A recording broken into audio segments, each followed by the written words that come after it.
League, and NASCAR. This is a presentation of Fox Sports.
On America's best drivers will rock your world. This is no mirage. It's an oasis of speed, drama, and courage. And by the time the sun sets at Phoenix International Raceway, one superstar will shine brightest in the desert. Will it be Jeff Gordon, Dale Earnhardt Jr., Tony Stewart, or someone else? The answer lies 312 miles away. And hopefully the weather will cooperate. About 30 minutes to an hour ago, rain showers came through the area. But the dryers are out, the sun has come back out, and we're ready to go racing in the desert. Fox Sports welcomes you to the Hollywood Hotel. We're trackside. We go to where the races are to bring you closer to the action, and this is where America gathers every weekend for NASCAR, along with Darrell Waltrip, Jeff Hammond, Chris Myers. Nice to have you join us. And gentlemen, first of all, how do you like his Western-style outfit? Pretty impressive here? It looks like he was trying out for a part in a shootout. In a bad Western. You know what, guys, all I got to say about that, there's going to be a reckoning here tonight. A reckoning. And it's going to be a reckoning right here. Yeah, it'll be a wreck. Yes, sir. Good to be here with Wyatt Twerp. All right, and I kid because I care. All right, so how about the weather here? We have a 1-mile track. We were worried about sun and vision with the twilight. Now we got a little rain coming in. They're dry on the track. What's the effect going to be on the race tonight? I hate it when it rains. Oh, you don't like it? It'll be okay, though. We'll get over it. It'll be fine. The track will be a little different, but there's always been that concern the whole time we've been here. The cars haven't been on the track since last night or Friday night, so we got problems here that this just adds to them. And crew chiefs having to adjust with temperature change as well. Well, I think the temperature change is going to be a big factor, but the key thing may wind up being the fact that, hey, the guys who raced in the race last night thought they maybe had an idea what this track was going to do. Now that all the rubber's been washed off, it's basically gave everybody a clean slate to start this race tonight. Jeff Gordon, one of 4 tracks that he hasn't won on. He's 0 for 12 here in Phoenix, but he's on the pole, and alongside him, Kurt Busch, and who could forget a couple of weeks ago at that short track in Martinsville. Now, they both took the high road, especially Kurt Busch. Actually, I guess the high road is where Kurt Busch got bumped by Jeff Gordon. That's right. But might we see early in this race maybe a little, hey, how are you? Well, I don't think they're going to cut each other any slack, that's for sure. And I think, you know, that was at the end of Martinsville. We got them up here together on the start of this race. They're both pretty smart guys. I don't think they'll knock each other out early, but that's not to say they won't be waiting for each other later. I was getting ready to say, now, who are you kidding right there? Do you think for 1 minute if Jeff Gordon cuts across the nose of Kurt Busch that there may be just a little bit of contact that might happen? I'm going to be tuned in and watch. I guarantee you I wouldn't be tuning in that way. Exciting first couple of laps. Couple of champions at the front row there. The natural beauty here of Arizona makes visitors think back hundreds of thousands of years and maybe even thinking back the past 2 years. Dale Earnhardt Jr. having success in the desert tonight, going for his 3rd straight Phoenix win. Earnhardt's gone. He'll be the winner this afternoon. The 2nd year in a row he will win. Earnhardt leads the wall in and stuff.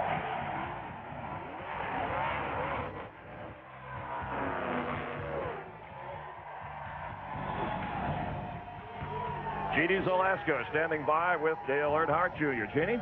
Who knows his way around this track? Last 2 times you came here, you said you were pretty hooked up. Your words, not mine, so what's the magic?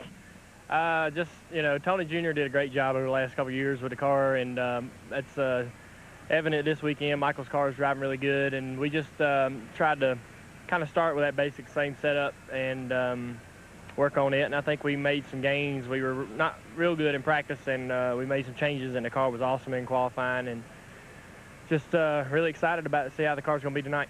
Talking about change, and unfortunately, because of what you do for a living, everything that happens around you is very public. anybody makes a change amongst their staff, there's going to be some growing pains, but it really kind of seemed to come to a head at Texas with some of the conversations we heard on the radio. It was like a catharsis, a cleansing, if you will. Yeah, sometimes I forget who I was watching, and I'm just real verbal about things, and just like to be honest, like like the people that I'm working real close with, to know where I stand, how I feel about things. So a lot of times, a lot of stuff's aired that I'd rather not people hear, or really aren't, necessarily everybody's business. But we have to talk, and during the races, on the radio is the only way we can communicate. So sometimes you have to jump on people and get people moving, and sometimes I need that too. So I just do what I got to do what I need to do to get the car to win races, and run up front and just drive as hard as I can drive. Yeah, sometimes, though, it's just a reminder that you are a human being as well. So there, but nothing cures what ails you like another win. So going for the three-peat today, Chris. All right, thank you, Jeannie. We want to wish Jeannie well. Moving on from here to Major League Baseball on Fox. And speaking of juniors, another child on the way in the near future. We wish her well with that. We're going to miss her. How about Dale Earnhardt Jr., the 30 years old, sounding a little more mature as he goes along, and still looking for that first ever points championship? I think he just keeps calling out. I think he keeps publicly calling out to the people back in Kannapolis that we got problems here. And somebody needs to listen to what I'm saying. Somebody at the shop needs to get these cars better. Somebody needs to take charge of this thing, and he just keeps crying out. Last week he was crying out to his crew, hey, talk to me. Somebody talk to me. Well, we've been down that road before, Darrell. I can sympathize with him because I know how you used to feel when you were driving the car. You're giving all you can give, and when you feel like, man, I'm driving my guts out and I can't go anywhere, we've got to fix something. I mean, the engine's not doing like it needs to. The car's not turning like I want it to. The crew's not getting the job done on pit road. And when I get up 5 positions, you cost me 5 positions. That frustrates a driver. And he's a very competitive driver, and I think that's what we're seeing right now, is he cares about what's happening to his year, and he wants these guys to help him fix it. Well, drivers are real emotional, too. And a driver's got to say what he thinks right now. You can't say, I'll talk to you about it Monday, because you got to get it off your mind then, because you got other issues you got to deal with. Well, and he's done that, and here he's at a place he's had success, and also DW, you analyzed some of the spots on this track to look for. Here is DW with a check on the track's hot spots.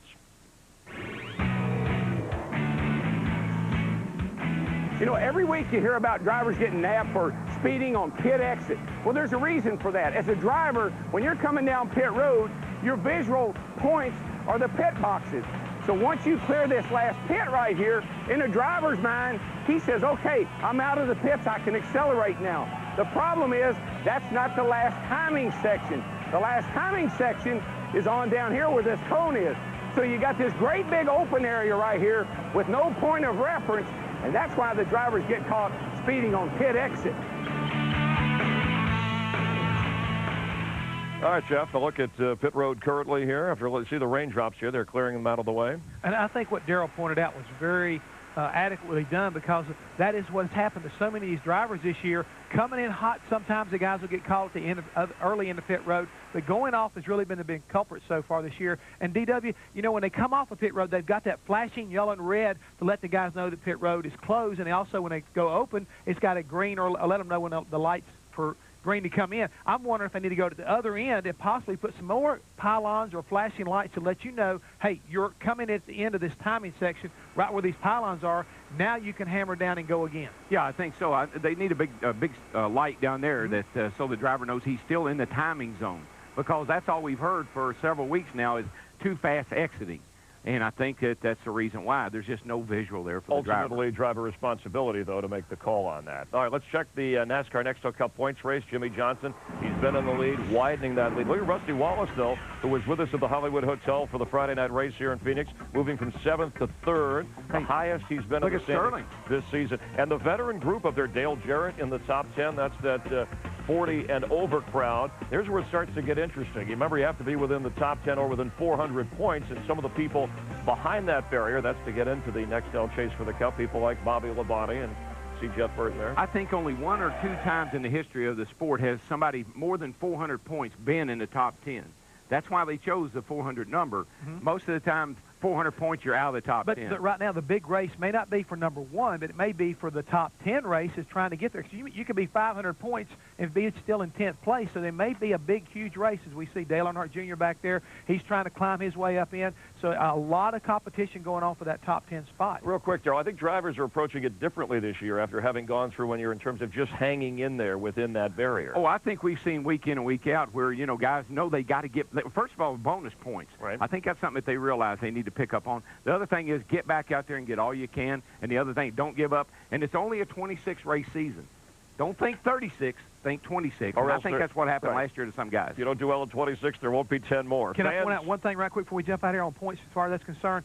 Jimmy Johnson has scored 35 points this year on bonuses. He had 25 taken away from him. So if he didn't have that 25 taken away from him, he'd be further ahead yet. Thank you for that bonus. That's an update. Jeff Cadet. An update. Fans invited to participate in the singular virtual crew chief during tonight's race. Stay tuned for details on how to play and watch for your chance to drive away in your own singular 31 car. As we continue to count you down for the first Cup Night race ever in Phoenix, here's what's around the turn. The road's been a little bumpy for Tony Stewart over the last few weeks. We're going to talk live with the driver of the Home Depot 20 car about bouncing back. He's also got some barbecue sauce on the market. Jimmy Johnson burning up the competition. 13 straight top 10 finishes. We'll go 10 laps with him. And over 1 million of you have debated and deliberated for NASCAR's sexiest driver. Find out who won last week and this week's matchup, plus DW and Jeff with a little gas and go. It's all tonight, right here on Fox. Welcome back to Phoenix International Raceway, counting you down to the race here as the skies have cleared after a rain shower hit just a little bit earlier in the desert. Greg Biffle won both the Busch Series race last night and the Cup race in Texas last week. His stardom truly accelerating. In fact, a sports writer comparing him to an American original, a young Dale Earnhardt. That's pretty much as great a compliment as you can get. Biffle's good times have mirrored Tony Stewart's tough times. Over the past 2 races, the wheels have come off, at least as Tony has attempted to win, but a loose wheel was the least of his problems for the driver whose nickname is Smoke, and where there's smoke, there's fire. You picked a fine time to leave me loose wheel. Kaboom. Another one of those engine failures. Stewart led 45 laps today, but will not finish. The first and second degree burns on his elbow and leg healing. Tony Stewart joining us now live down trackside, ready to go racing in yesterday's Busch race, finishing 5th. Tony, first of all, thanks for joining us so close to the race. And did those burns affect at all your ride yesterday, and how are you feeling? I feel pretty good in all reality. It doesn't bother me in the car. In all honesty, that's the most comfortable that I am is in the race car. I was joking with the guys yesterday saying if I'd have known I was going to be that comfortable in the race car, I'd have just slept in it each night. But it's pretty painful to walk around with the bandages on it, and getting in and out of the car is pretty painful. But once I get in and get buckled in, there's no pressure on that part of my leg. So it's just a matter of keeping the temperature and the heat off of it today. And we've got an extra fan in the car that's going to be blowing fresh air on it. So it should be able to keep it pretty cool today. If you could, I know you probably don't want to look at the video again, but for the viewers at home, describe what you were seeing and how you reacted to the fire in the car last week. Well, there's not much you really could do. I mean, you know, we went into turn 1, we lost the motor, and I'm a left foot braker, so I couldn't get on the clutch and get it down a gear right away. So I had to let it vibrate for a second, and then got it down a gear, and the flames started to come up through the shifter boot. And you know, when you're running 170 mile an hour through the corner like that, and then slowing down, it's you can't just stop on a dime like that. So I just stopped as quick as I could, got the steering wheel out, and climbed out and got away from it. But it was painful. I mean, it's hard to sit still there when you know you got fire, you know, blowing on you like that. So there's just nothing you can do, really. I mean, it was just a matter of letting it burn me till I could get stopped, and then just trying to be as calm as I could and be methodical about getting out and making sure that I got everything unhooked that I needed to get unhooked so I could get out. Hey, Tony, this is DW. I was curious, what's your feeling about NASCAR over-policing the driver's etiquette? Does that bother you at all? It's not my decision, so I don't worry about that stuff. It's you know, I worry about driving the race car and winning races, and you know, we don't have control over you know, what we're allowed to do and what we're not allowed to do. So it's just our jobs to comply with what they tell us to do. So I guess tonight we expect great things out of you. This is your favorite racetrack. You've run a lot of laps here. Are you going to be good tonight? I hope so. We weren't quite as good as we wanted to be last night in the Busch race, but still got a top 5 out of it. And, you know, Zippy and the guys have worked hard this week. And the car felt really good. It kept really good forward bite, which is something that's really important here at Phoenix. It's, you know, with turns 3 and 4 being as long as they are, it's real important to keep the car cutting through the center, but at the same time making sure that you can get in the gas hard and stay in it when you want to get up off the corner. So it was getting really good forward bite. Now if we can just make it turn through the center, which I think it was cutting pretty good the other day, I think we'll be all right.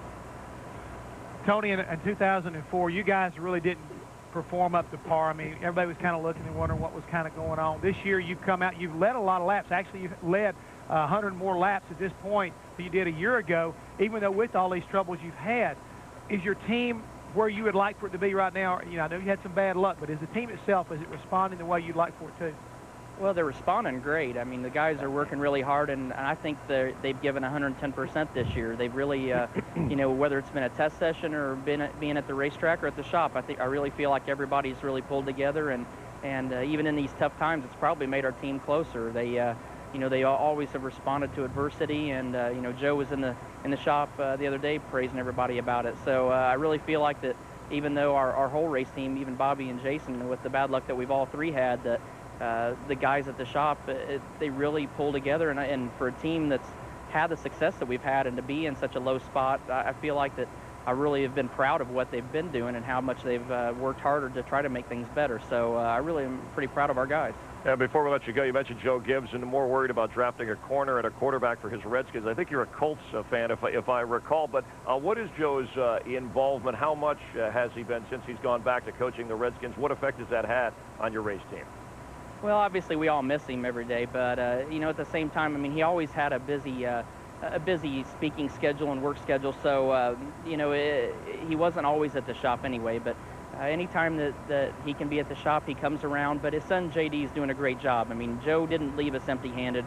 His son JD has been with the team from day one and has always known Joe's thoughts and feelings about how to run the race team. So I feel like JD's done a great job stepping in and keeping everybody motivated. And he really stepped in at a tough time when we were adding a third team and you know, expanding our operation like we are. It's been a huge undertaking, and JD's done a great job with that. But you know, obviously when times are tough like this, Joe, if he gets a chance, comes down and talks to everybody, and that's his strength. I mean, he's such a great leader that anytime that times are tough, he's really a guy that can come in and really pick everybody up. All right, Tony qualifying 6th, and the barbecue sauce, it's smoked barbecue sauce. You actually have something to do with the recipe, right? That's what I hear. Yeah, it's yeah, I didn't know that it was going to be such a coincidence that it happened all in the same weekend, but with the fire and everything. But you know, it was. I met with some guys in Kentucky, and some good friends of mine helped me get hooked up with these guys, and I got to sample about 8 different flavors that they had, and I just kept going back to the one that we picked, and it was just one that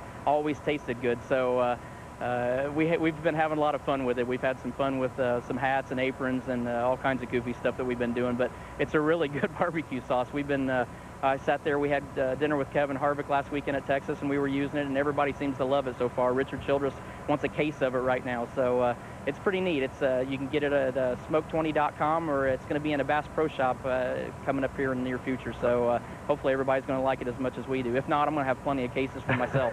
No, it is good. We've had some. All right, good luck tonight. Hopefully no smoke, no fire, but thanks for joining us, Tony. Thank you, guys. All right, Tony Stewart, we appreciate him being with us. I just want to compliment him. That is as composed and as together as I think I've seen Tony Stewart in a long time. I did a great job. The one thing is, you've been a driver, you've been burnt before. That's a tough deal to have to get into when you've got those kind of injuries to get inside of a race car and try to run a race. Oh, yeah. Burn's the worst thing you can have as a driver, because you keep irritating it week in and week out. It's hard to get remember Junior last year missed. He started, but then had to step out from some races. Yeah, and Tony seems to really have a very positive approach throughout the year. All right, we have time here on the pre-race show for Gas and Go. Well, we were hoping we'd use up enough time. No. These questions have been sealed in Johnny Sauter's carburetor. Bring Tony back and let him help get All right. Wait a minute. All right, DW, for you, will Jeff Gordon finally win Phoenix? Well, let me tell you this. No one's ever won it from the pole. And so, I don't know. He's got a great year, 2 wins already. If he's going to win it, he better do it this week. He better do it tonight. Is that yes or no? If he's going to win, he better do it tonight. He's won 17 times from the pole, but no, I don't think he's going to do it. Time's up. Jeff, this for you. What's the biggest difference between the impound and the non-impound weekends? I mean, how does it affect the race we see? The biggest thing is that we do not have an extra hour at the end of practice or end of all of qualifying for these guys to fine-tune their race cars. A lot of the crew chiefs do not like it so far. It puts a lot of pressure on the guys back at home when you do a non-impound race. You get the opportunity to work on the car, and this time you don't. Now, this, by the way, this is an impound weekend. If it's broken, you can't fix it. That's the problem. All right. DW, this for you. What has turned around Biffle and the Roush racing team, or what's made him so much better? He's second in points. He's really been dominating. You know what? I think it's his entire team. I think that he felt like he was odd man out over there at Roush. And now they've rallied around him, and I think he feels like that the whole team is supporting him. I hear Doug Rickard say to him, 2 times I've heard Doug Rickard say, "We're glad to have you, Greg, in the car." And I don't know if there was something going on there behind the scenes that we don't know about, but when I hear Doug say, "We're glad to have you in the car," that's an odd way to congratulate somebody. All right, the last 2 years, he's been around 19th, 20th in points. He's right up near the front this year. All right, Jeff, for you, how did Chip Ganassi Racing put all 3 teams in the top 5 last week? Preparation, my friend. I think right now what's going on with Chip Ganassi, they're starting to finally get their act together also. Reed Sorensen, believe it or not, their driver down in the Busch Series, I think has inspired the whole Ganassi operation to do better. I think Sterling Marlin, along with the rest of the guys, have really felt like they've got the cars balanced now, and they're doing a lot better. We take a look right there at Sterling. These guys are pumped up about what's going on. By the way, David Stremme one good weekend doesn't mean you turn things around. Oh, but at least you're in the right direction. But I mean, it's a building block, but it doesn't mean you turn it around. You got to start somewhere. All right, you can start by losing that outfit, I think. No, okay, all right, this for DW. I'm a kidder, you know that. Who's the most frustrated driver right now? I think it's Kurt Busch. Really? Oh, well, I tell you, the cat, last year was so fortunate, so lucky. Every time something happened, he overcame it. This year it seems like it's bitten him. Every time something's happened, it's happened to him big time. And I think he's real frustrated with things happening to him. Him and Jeff Gordon and, at Texas having a tire go down, all those things. You got Bobby Labonte, Ford DNF. There's some other guys that could be frustrated. All right, DW, what is Jeff wearing? How would you best describe this? You're on the clock. He's going to be down there with Jeff, with the Dale Jarrett and Elliott Sadler later on in the race. He's one of the characters in that movie that they're doing, I think. Actually, it's called The Dark Side. He's on the dark side. By the way, Miss Kitty called, needs you back at the saloon. All right, let's check in with Rusty Wallace. You're just killing me. Rusty, get ready to go. Rusty's ready, I like that. ready to go racing. He looks like Chester. Rusty back to the front of the pack. Rusty Wallace has clearly got the fastest car on the racetrack. He's mowing them down. And I'm gonna shine, homie, until my heart stops. I ain't going nowhere, so you can get to know me.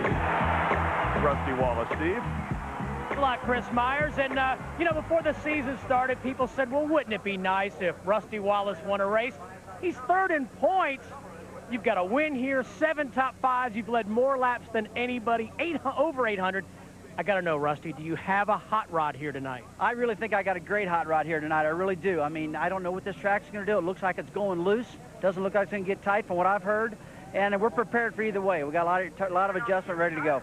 You told me something interesting. You're going to wear a tinted tear-off visor. Yeah. Something you've never done before. I've never wore a tinted tear-off ever in my life. So I'm going to get after it. If that thing's bothering me, that baby's going out the window, and we'll get back to racing then. All right, good luck. Thanks a lot, Rusty. Let's go to Matt Yoakum.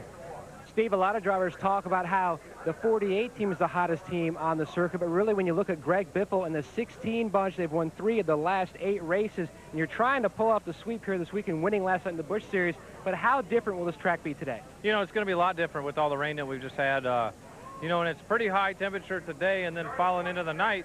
Last night it was pretty cool and overcast, and so right into the night there wasn't really any changes, but I think there's going to be some guys scrambling at the beginning of this race, hopefully not us, but we're driving the Subway car this week, and, the sweep, I don't know if it's extra pressure or not, but we just want to get a good finish here in Phoenix. I like this racetrack, and I think we got a pretty good car. It's ironic that you were walking out the driver intros with a guy who last pulled off the sweep. That was at Bristol, Kevin Harvick.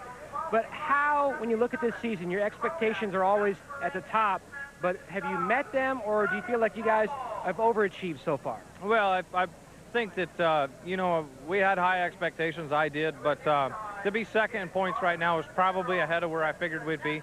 My concentration was stay in the top 10, stay in there and, as best we can and make it to the chase and learn a lot this season and be tough. when it comes to that championship run. But to be running like we are now, it's exciting for us, and we're just paying attention to what we're doing every week so that we don't get off anywhere, and we want to be tougher than ever when it comes to the last 10.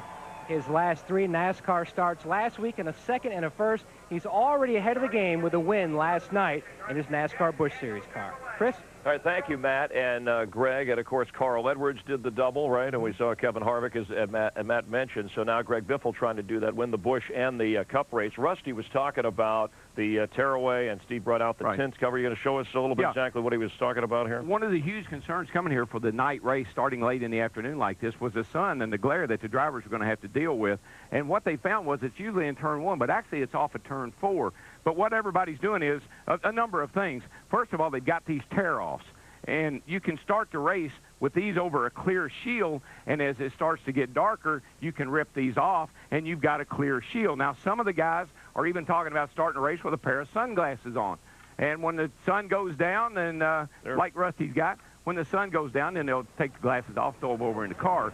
But and then there's the tape on the window. A lot of cars are taped way down. I mean, halfway down the windshield. What do you prefer? I like the tape. Okay. I like to be able to take the, well, I'll be able to reach up there at some point in time and pull some of that off. Comfort level. And it'll be back to normal.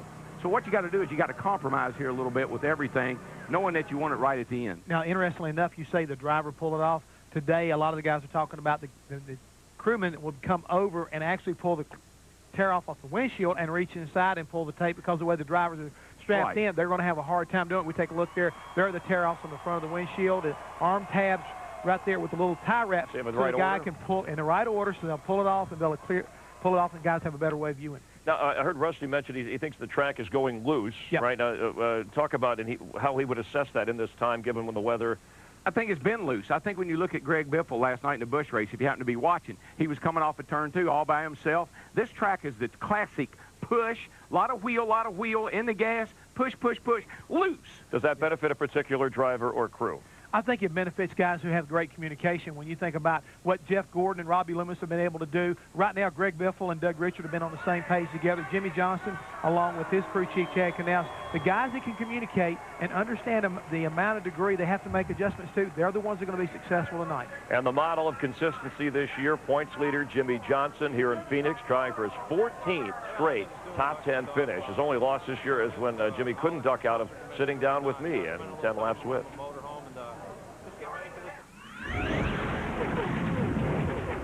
What celebrity would you most like to meet? I'd say Billy Bob Thornton. For some reason lately, he's interested me. Just watching him on television and movies and stuff. The guy's, he's different. I don't know what type of experience it would be, but it would be worth meeting him. Who's the funniest driver? Elliott Sadler, by far. Who's the best dressed driver? Well, I can tell you it's typically not Elliott Sadler. He tries to be. I'd say Newman. He's always got slacks on. I mean, the rest of us are pretty casual, but he's got his Penske-issued slacks and shirt tucked in, ready to go. All right, a little word association here. I'll throw out a word. It's like therapy. Fast. Faster. Silly. Stupid. Marriage. My lovely wife, Sandra. You better say that. Freedom. United States of America. Lowe's Motor Speedway. My house. That's right. The house of Jimmyville. Dessert. Ice cream all the way. Laughter. What everybody needs to have in their life. Good. All right. And he's laughing all the way to the top of the points championship. You talk about great communication. Him and Chad Knaus certainly have that going for him. And they've pretty much got out in front and maintained that lead. They've been steady. And he's such a gentleman. I mean, he's so polite, but when he gets behind the wheel, like all drivers, when they put that helmet on, they go to some other character. And even when he had the incident when Jeff Burton, I believe, some other people called him out, right away Jimmy went back, apologized not only to the driver, to the crew. They said, hey, even the crew, we've never seen a guy come in our hauler and admit that he made a mistake. In all my years of racing, that's one of the classiest things I've ever heard about. The guy went up inside there, told the crew, man, I was sorry about that. I didn't mean for it to happen. And we all understand sometimes in racing things do happen, but for the man to be able to stand up and say, hey, I made a mistake, took your car out, and I apologize, that goes a long way. Just another guy to watch, the 29-year-old from California. And as we get set to go racing on this Saturday night, any couples that might be watching the show, that maybe you're on a blind date, it's a proven fact that nothing breaks the ice better than voting for NASCAR's sexiest driver. Thanks, boys. Well, we had a little bit of a blowout last week. Superstar Jeff Gordon easily beat Robbie Gordon with nearly 70% of the votes. The four-time champ is moving on to the next round. All right. Speaking of champs, this week it's current champ Kurt Busch taking on Jamie McMurray and his boy band Lux. Not bad. Be sure to vote. It's so easy. Just log on to foxsports.com, powered by MSN. Keyword sexiest. Now, back to you, Chris. Mwah. All right, easy. We're working here. So we've had a lot of people. We thank you for the response. I mean, just about half the viewers, fans of racing. There's something I need to tell you. Don't go. What are you two doing over here? This is the blind date. Here's the odd couple right here, out on a Saturday. That's the trouble. Every weekend we end up with each other. We have no choice. Okay. I will be leaving. You will. You're exiting shortly. You'll be up in the booth there. If I'm interfering with anything, you let me know. And Budweiser, the official beer of NASCAR, the proud sponsor of the Budweiser Pole Award, given to the fastest qualifier at each NASCAR Nextel Cup Series race.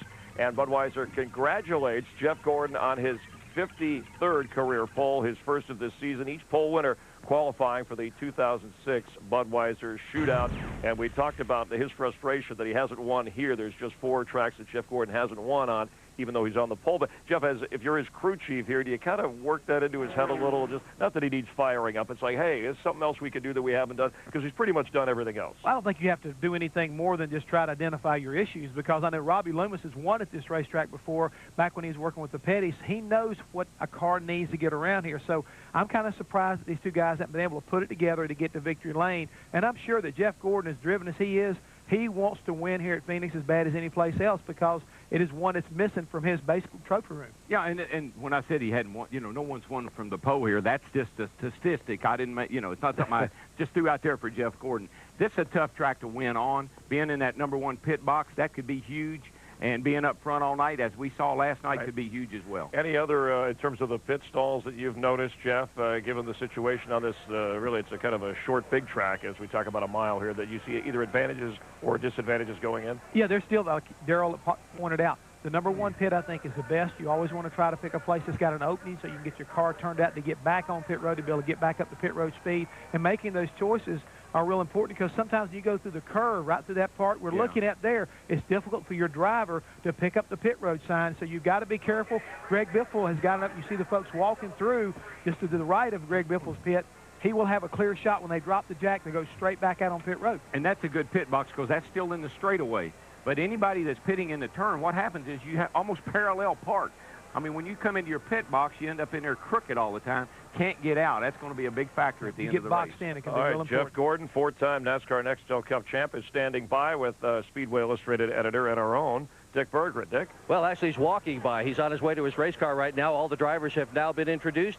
Everybody has the same question in mind. Going to win this thing tonight? Man, do they all have that question? Whether I think so. I think they do, and I want to know what you as a driver have to do to win the race. Never mind Robbie, but you as a driver, what strategy do you have to use behind the wheel? I mean, we put a good car out there on the racetrack. I think we're a little bit more amazed that we qualified as well as we did, because we thought we had a really good race car. We were going to give up a little bit for qualifying, but conditions really worked in our favor. The changing conditions here are going to be crazy. We got the sun out, it's hot, the rain came, washed all the rubber away. I don't think any of us really know what it's going to take, other than just a lot of hard work, dedication, and just a lot of good communication between Robbie, the team, and myself, and just try to stay on top of it. I think we're going to have a good car, and maybe probably the best car I've ever had here at Phoenix. So we sure would love to get that first win for the DuPont Chevrolet here at Phoenix. And last night's Busch race was such a slam-bang thing. I made it look like Bristol or Martinsville or something of that nature. How do you plan to stay out of all that stuff tonight, Jeff? Well, hopefully we do use our heads on these restarts. I mean, I know some of them happen on those. This is a tough racetrack.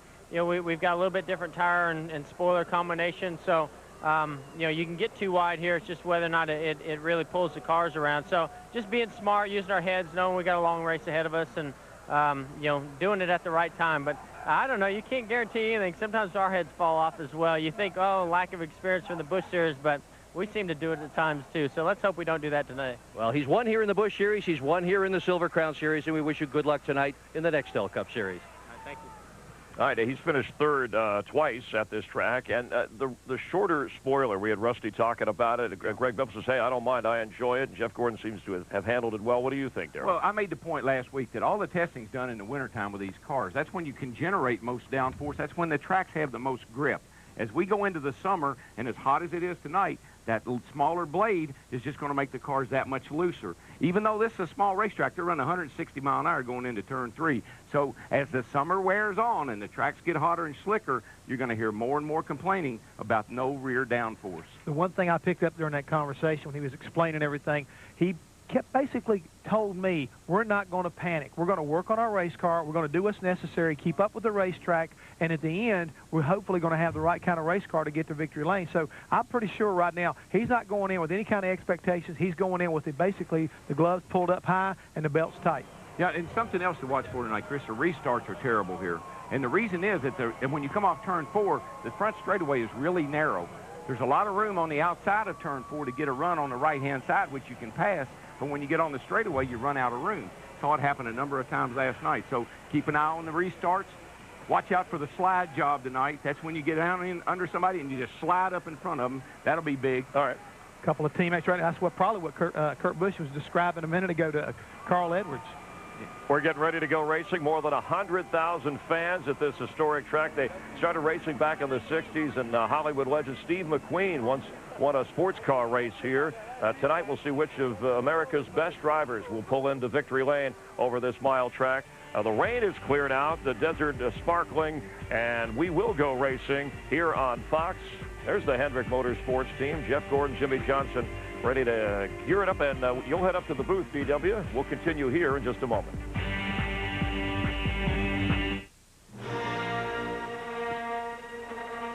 We're counting it out of the Subway Fresh 500 here at Phoenix International Raceway, just outside of Phoenix, Arizona. Some of the fans mixing with some of the drivers. The Star Wars Chocolate Empire, and that's M as in M&M's. Drivers working for opposite sides with Dale Jarrett and Elliott Sadler. One, the dark side, Darth, and the other, the light, Jedi. And they will compete today. Sadler in the 38 car, the M&M's Ford Taurus, and the 88 UPS Milk Chocolate M&M's Ford.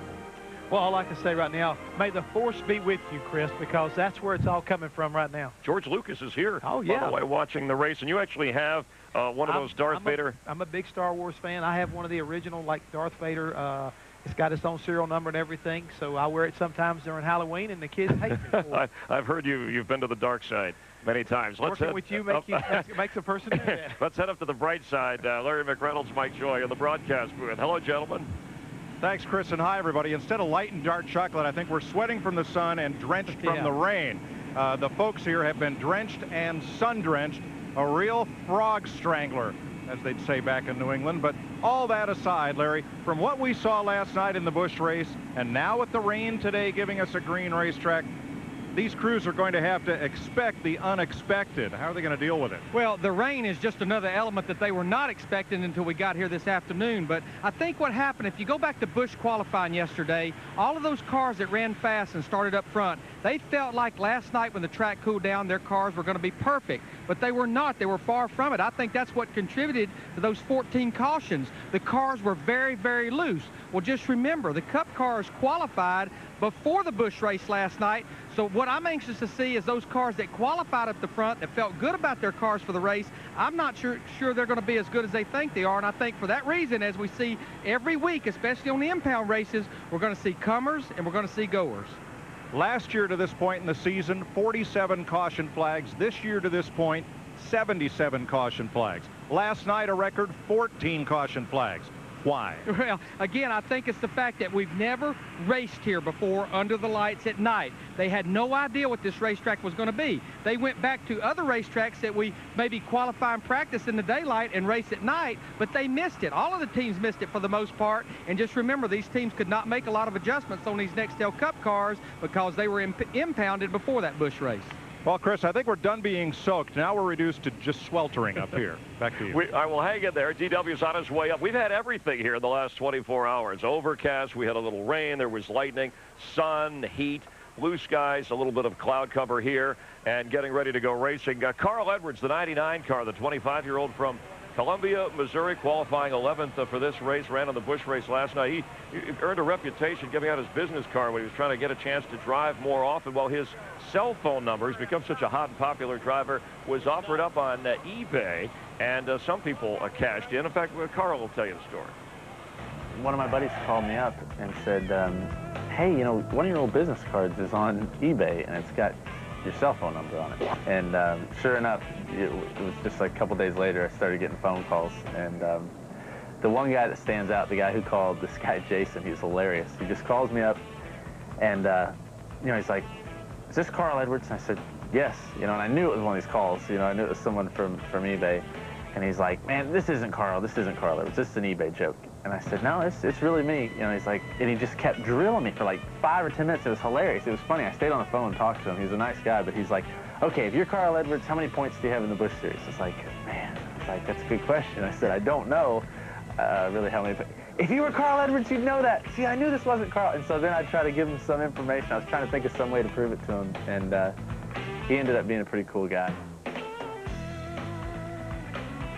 Dialing Carl Edwards, just look for the 99 car. You ever with oh yeah, well, he got a Nextel phone out of the deal. You mean call him and see if it works? Which are great. Don't bother him right now with that. But these phones are great. You can pick up reception during races and all over the place. Jamie McMurray, it's National Autism Month. He'll receive a $10,000 check that is donated to the National Autism Society of America in the 42 car. He goes racing for autism, and we're going racing soon here in Phoenix.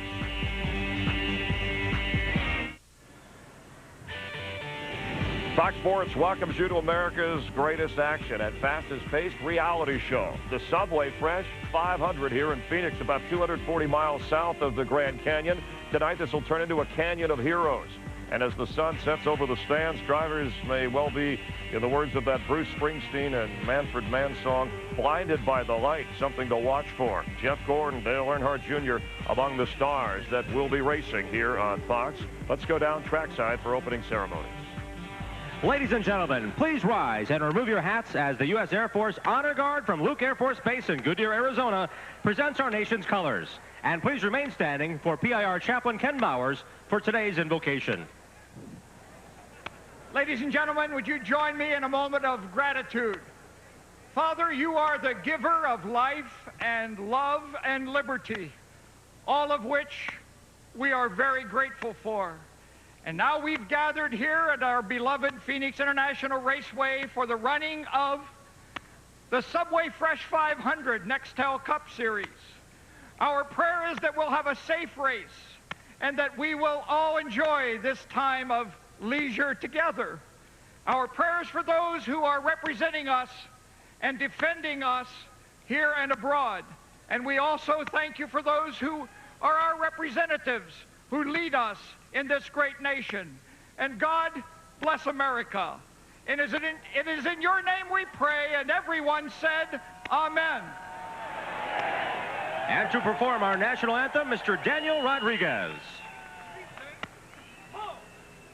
Oh, can you see by the dawn's early light what so proudly we hailed at the twilight's last gleaming, whose broad stripes and bright stars through the perilous fight o'er the ramparts we watched were so gallantly streaming, and the rocket red glare of our bursting air gave proof through the night that our flag was still there. Oh, said us that star-spangled banner yet wave o'er the land of the free.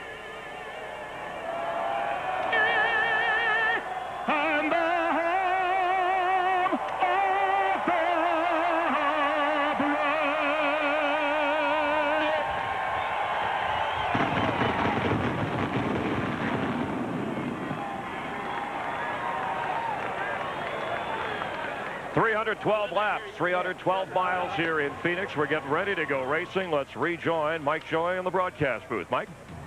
I'm moved, Chris. That was a great patriotic response to the grandstand behind us. 78,000 people standing and singing, and they're going to see a great race here. But Larry, looking at this season, 60% more caution flags through the first 7 races than what we had last year. Is it the impound rule? Is it the shorter spoiler? Is it young drivers? Yes. No, I think Darrell talked a lot about it in the pre-race. I think it's a combination of things. I think definitely that shorter spoiler has made a huge difference, especially at the faster racetracks. I think the fact of the impound races that we've had, like here at Phoenix, these guys learn what they need to do to their cars, but it's after the cars are impounded. And I'm going to throw in one more element. Remember, we have a little different tire here. Yeah, at the beginning of the run, it's very grippy, but then it starts to slide around a lot. So I think a combination of things is the reason these guys are a good little antsy, and we have those caution flags. We had a record 14 caution flags last night in the Busch race. Everyone hopes today will not be a repeat of that. NASCAR racing on Fox next.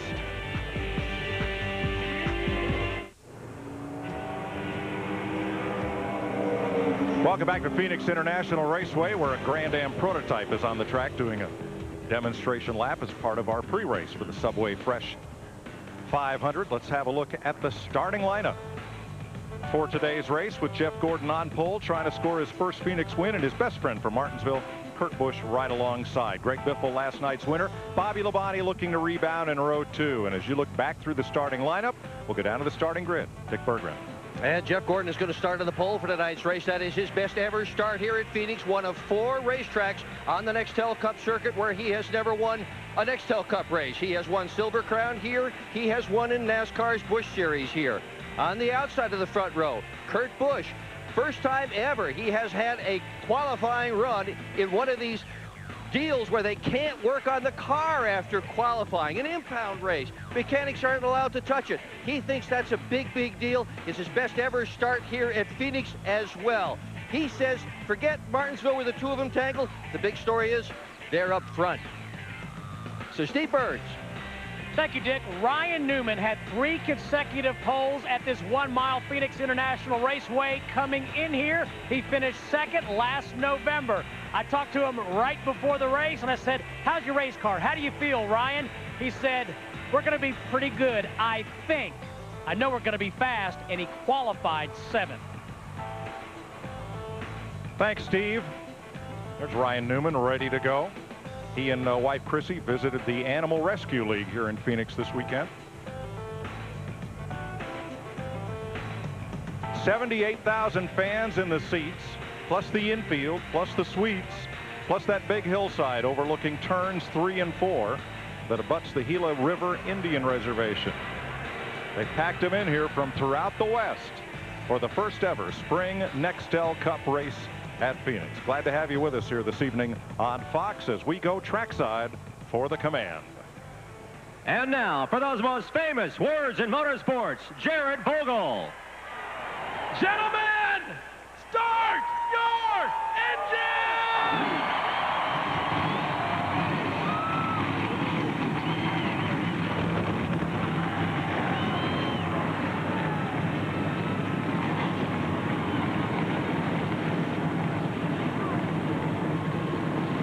A big Valley of the Sun send-off to 43 Nextel Cup drivers as we're ready to race in Phoenix, and we go high atop the Hollywood Hotel. Yeah, Mike, we're on the roof of the Hollywood Hotel. You know, the drivers have their view of the race, and we have a number of different views here in Phoenix. Jeff and I, you can see behind the mountainside cactus or cacti, both acceptable. They just have the fireworks going off. Then fans and campers. You talked about how many were here. George Lucas actually staying in part of that group in hospitality tents.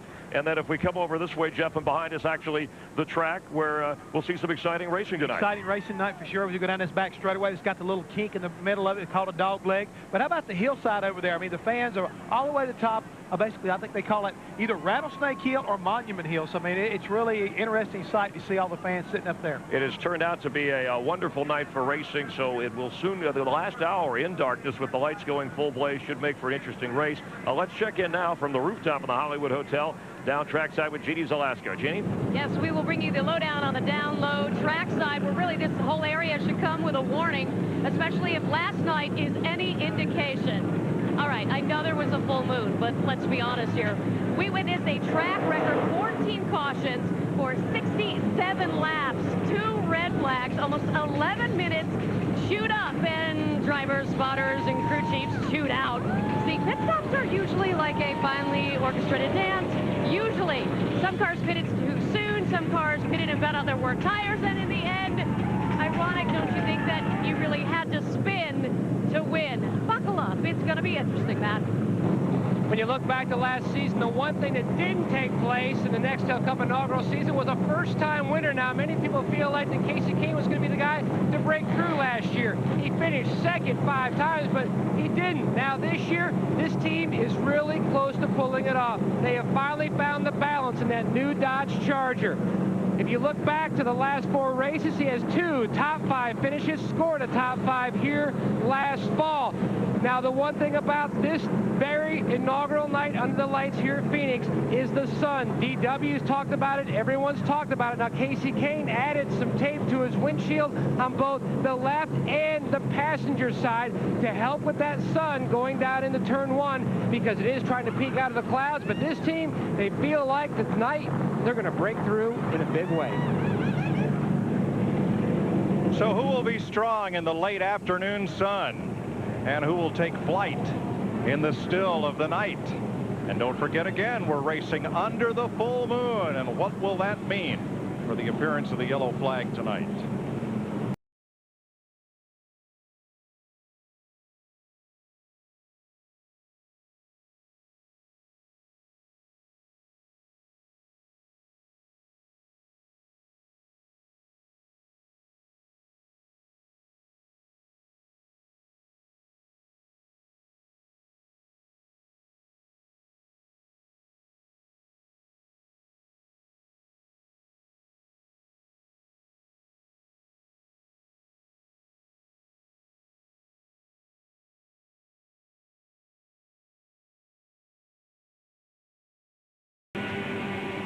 Welcome back to Fox coverage of the Subway Fresh 500.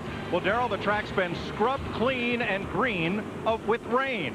You qualified loose. Your car's going to be looser. What's it going to do when it gets to turn 1? Baby, I'm going to drive her down in there on a wing and a prayer, and I'm going to hope those Eagles will stick for me, because I don't have a clue what it's going to do. Just run her in there and hope for the best. Oh, great. Hey, they're on 1 to go. We better boogity off to the booth. No, I'm ready. Let's go, baby. All right, Larry. We've had a lot of weather today. How about it? Yes, we have, but the sun's back out. That's a great thing. We're not going to pay a lot of attention right here to air temperature, but right here you look at the track temperature. That's quite a bit cooler than the last time these cars were on the racetrack. But all I know, regardless, earlier today we had this. Now we have this, and that's what's good. That's what matters right there. So again, I think the big factor is the fact that the track has been washed off with rubber. There you see 312 laps, 312 miles, pit road speed 45 miles per hour. We've seen that be a big factor. There's the pit window, 80 to 90 laps, and these tires do last. So I think like last night in the Busch race, we'll see a lot of strategy. Cars in turn 3 of this very uniquely almost egg-shaped oval with the dogleg in the back straightaway, giving a kind of tent-like effect to the backstretch, and they're about to head for green. DW, it's Saturday night. We're under the lights. Reach up there and pull those belts tight. One more time. Let's get her done in the desert. Baby, this is what I live for right here. Buggity, buggity, buggity. Let's go racing, boys.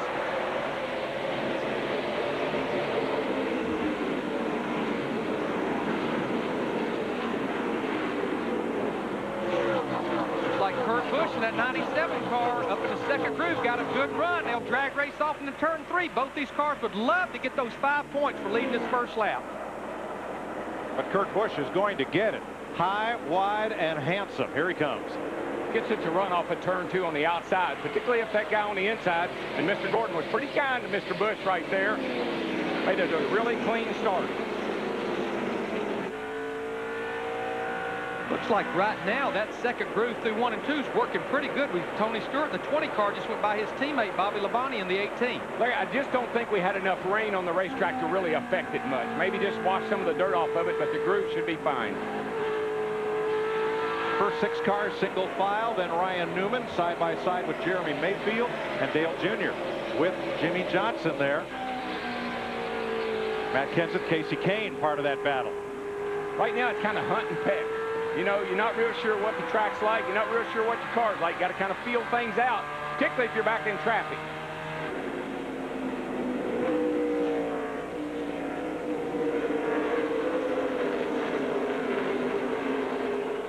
See Casey Kane in the 9 car on the high side. Looks like possibly the second groove in 3 and 4 is not working as good as it is in 1 and 2. And Larry, that's not unusual. 3 and 4 is a little tough to make it on the outside. And 1 and 2, you got a nice run off of the high side of 2. Picks up a lot of speed that way. Ryan Newman holding off the advances of the 29, Kevin Harvick. That's 8th place. 2nd place, Greg Biffle dives to the bottom. He's got a bead on Jeff Gordon. And he is the guy, Greg Biffle, who ought to know the racetrack, what it's like, what it's going to be like at the beginning of this race better than anyone because he won here last night. And just remember, it was about this point in the race last night that he spun out because his car was so loose in that Busch race. Guess who else probably remembers that? Greg Biffle. Steve Burns on our leader, Kurt Busch. Mike, Kurt Busch was really banged up and sore last week at Texas. I talked to him right before the race. He said that he feels about 95% as he watched Tony Stewart and Jeff Gordon battle. Jimmy Fennick, Kurt Busch's crew chief, says the car is very adjustable, so they feel like they're in good shape, both the driver and the race car. Well, he's getting the best therapy you could get for aches and pains right now, and that's pulling away from everybody else. Newman and Rusty Wallace battling with Harvick right there. Just going out of the screen to the right. Harvick holding the inside while Newman takes the high route. Rusty looks even lower and does the crisscross up top. Rusty's car got out of shape that time right in the middle of turn 4. You could look through that windshield and see those hands awfully busy on that steering wheel. But these guys, they've been going at it for a long time. Rusty actually bounced the left sides off the apron that time in turn 4. Yeah, I don't mind doing that. That apron is a good way. If your car's a little tight, it'll make it turn. Get those left wheels down there. She'll jump up on the track and you gas it. And they've got company coming. Joe Nemechek in the 01. Yeah, I don't think Rusty's car is very good right now. I think he's got his hands full and everybody's catching him from behind. That makes it even worse because you got to be looking back and looking ahead too. Jimmy Johnson's part of that group in the 48, Carl Edwards 99, and Casey Kane in that red number 9. Hey, what the car on the move, though, right behind Rusty Wallace, that 01 car of Joe Nemechek. Remember, he's another one of those drivers that ran in the Busch race last night. He sort of knew what to anticipate here. In the happy hour practices that they had, Joe was one of the fastest cars in both sessions, and that car had a really good look to it in all those sessions.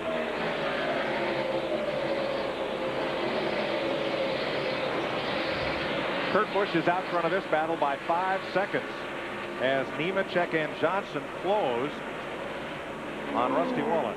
And Harvick again dives inside Newman and completes the pass going into 3. Here comes Wallace on the bottom against his teammate. Trying to take advantage of that door that Kevin Harvick opened. Well, you know what happened there? Ryan let Kevin go because he knew he was faster, and then Rusty tried to go with him, but Ryan would have nothing to do with that.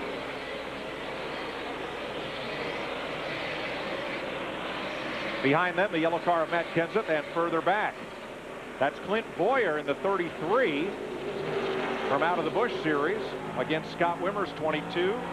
Jeff Green in the 43 as you ride with Ricky Rudd. And what you try to do off of turn 2, if you're down low in the bottom of the track, you try to slide up in front of that guy that's in the high groove. Kind of put a little slide job on him. What Ricky's trying to do now, he's trying to slide up in front of Boyer's car, but he can't quite make it. And on the left-hand side, that's a battle with teammates for 13th position. Matt Kenseth in the 17, Carl Edwards in the 99. You see the battle on the right there, Ricky Rudd in the 21, Mike Wallace in the 4, Clint Boyer in the 33. That's a battle back there for about 35th. When you're down low, Larry, you try to slide up and take the line away. When you're up high, you try to squeeze between the wall and that guy down low. Casey Kane in the 9 with a handful of wheel as Jeff Burton went by on the inside.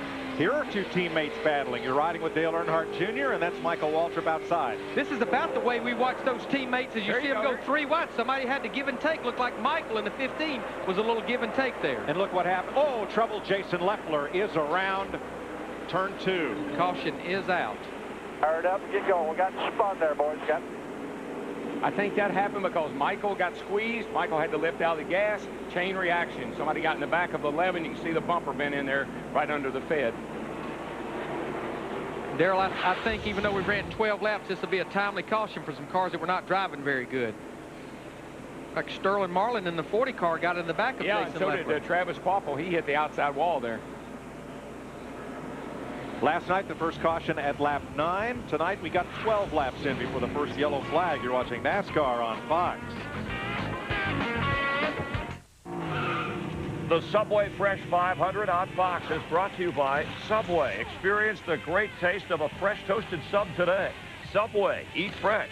By America Online. Want a better internet? You belong at America Online. By the next Ford F-150, built Ford tough. And by Allstate. Are you in good hands?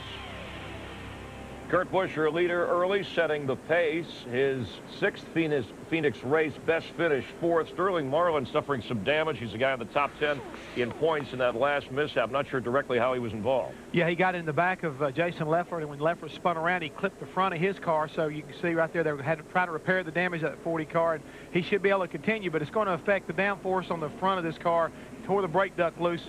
More than anything else, they had to let him go. So have to wait to see how it kind of works, Chris. All right, getting ready for the restart. Let's go back up to Darrell, Larry, and Mike.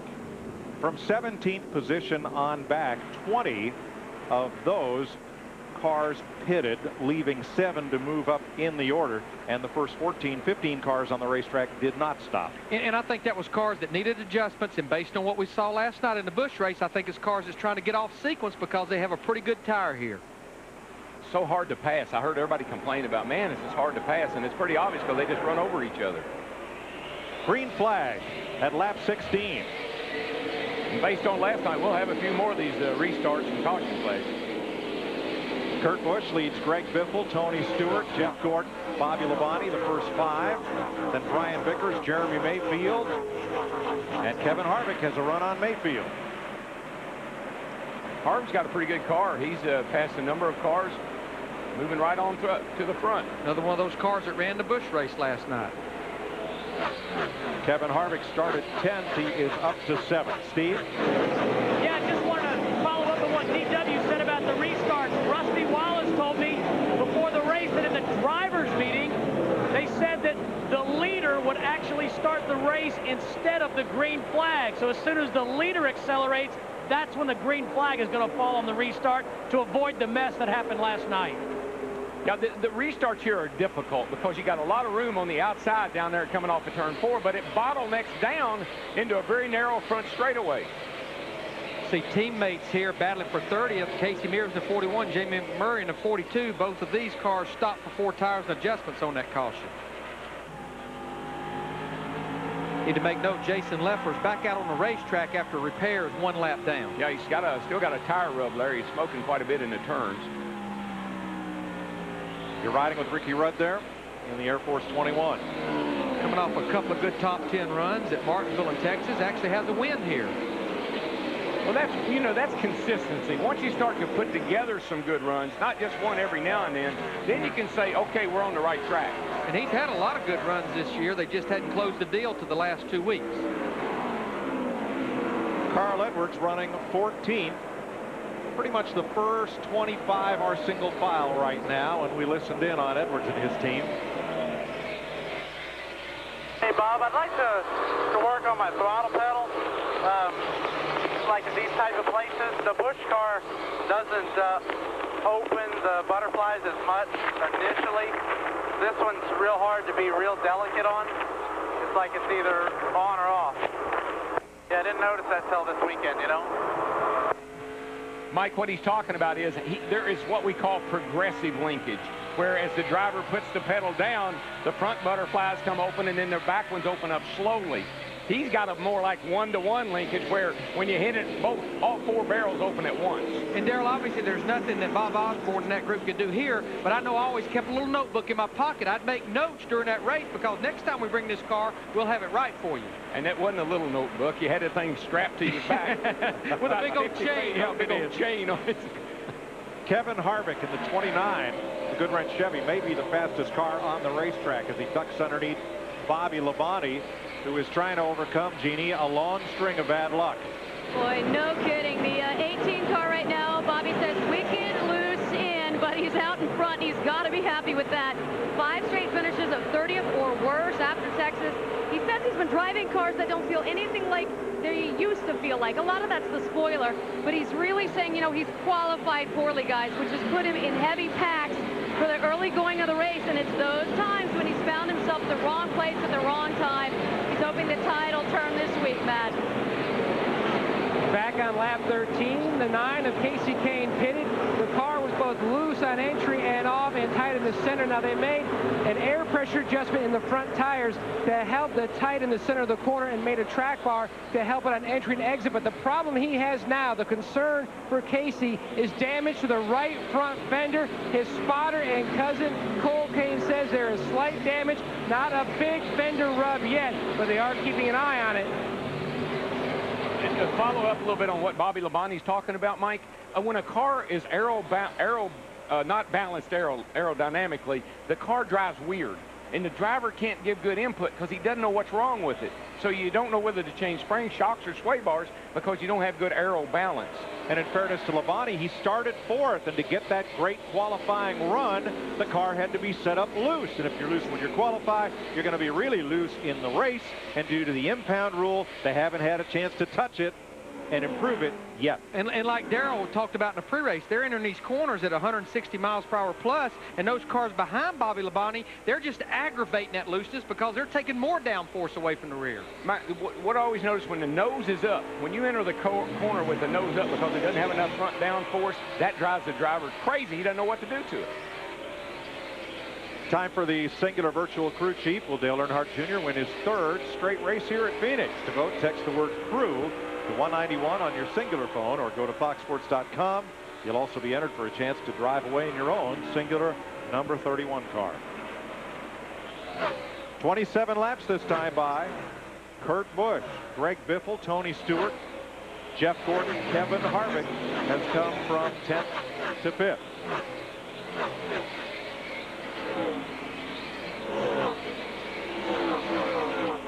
Single file back to Ryan Newman at 9th place. Then Matt Kenseth just past Rusty Wallace to move into the top 10 ahead of Michael Waltrip, Jimmy Johnson, Joe Nemechek, and Carl Edwards. You're watching the Subway Fresh 500 on Fox.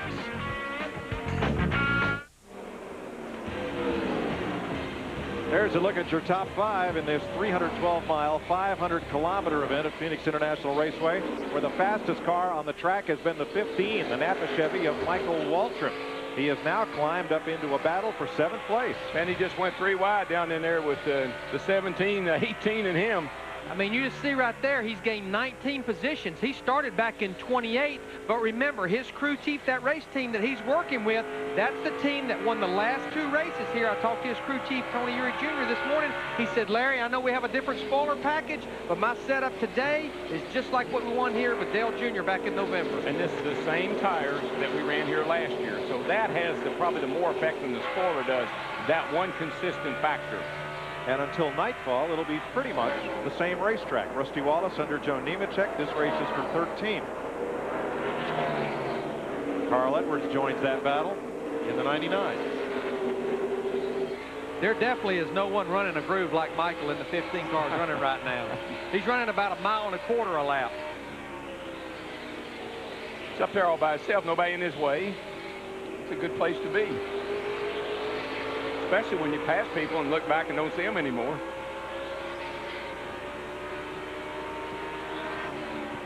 Fourth place battle was a good one. Kevin Harvick caught Jeff Gordon, and Gordon just gave him a lot of room, let him go by.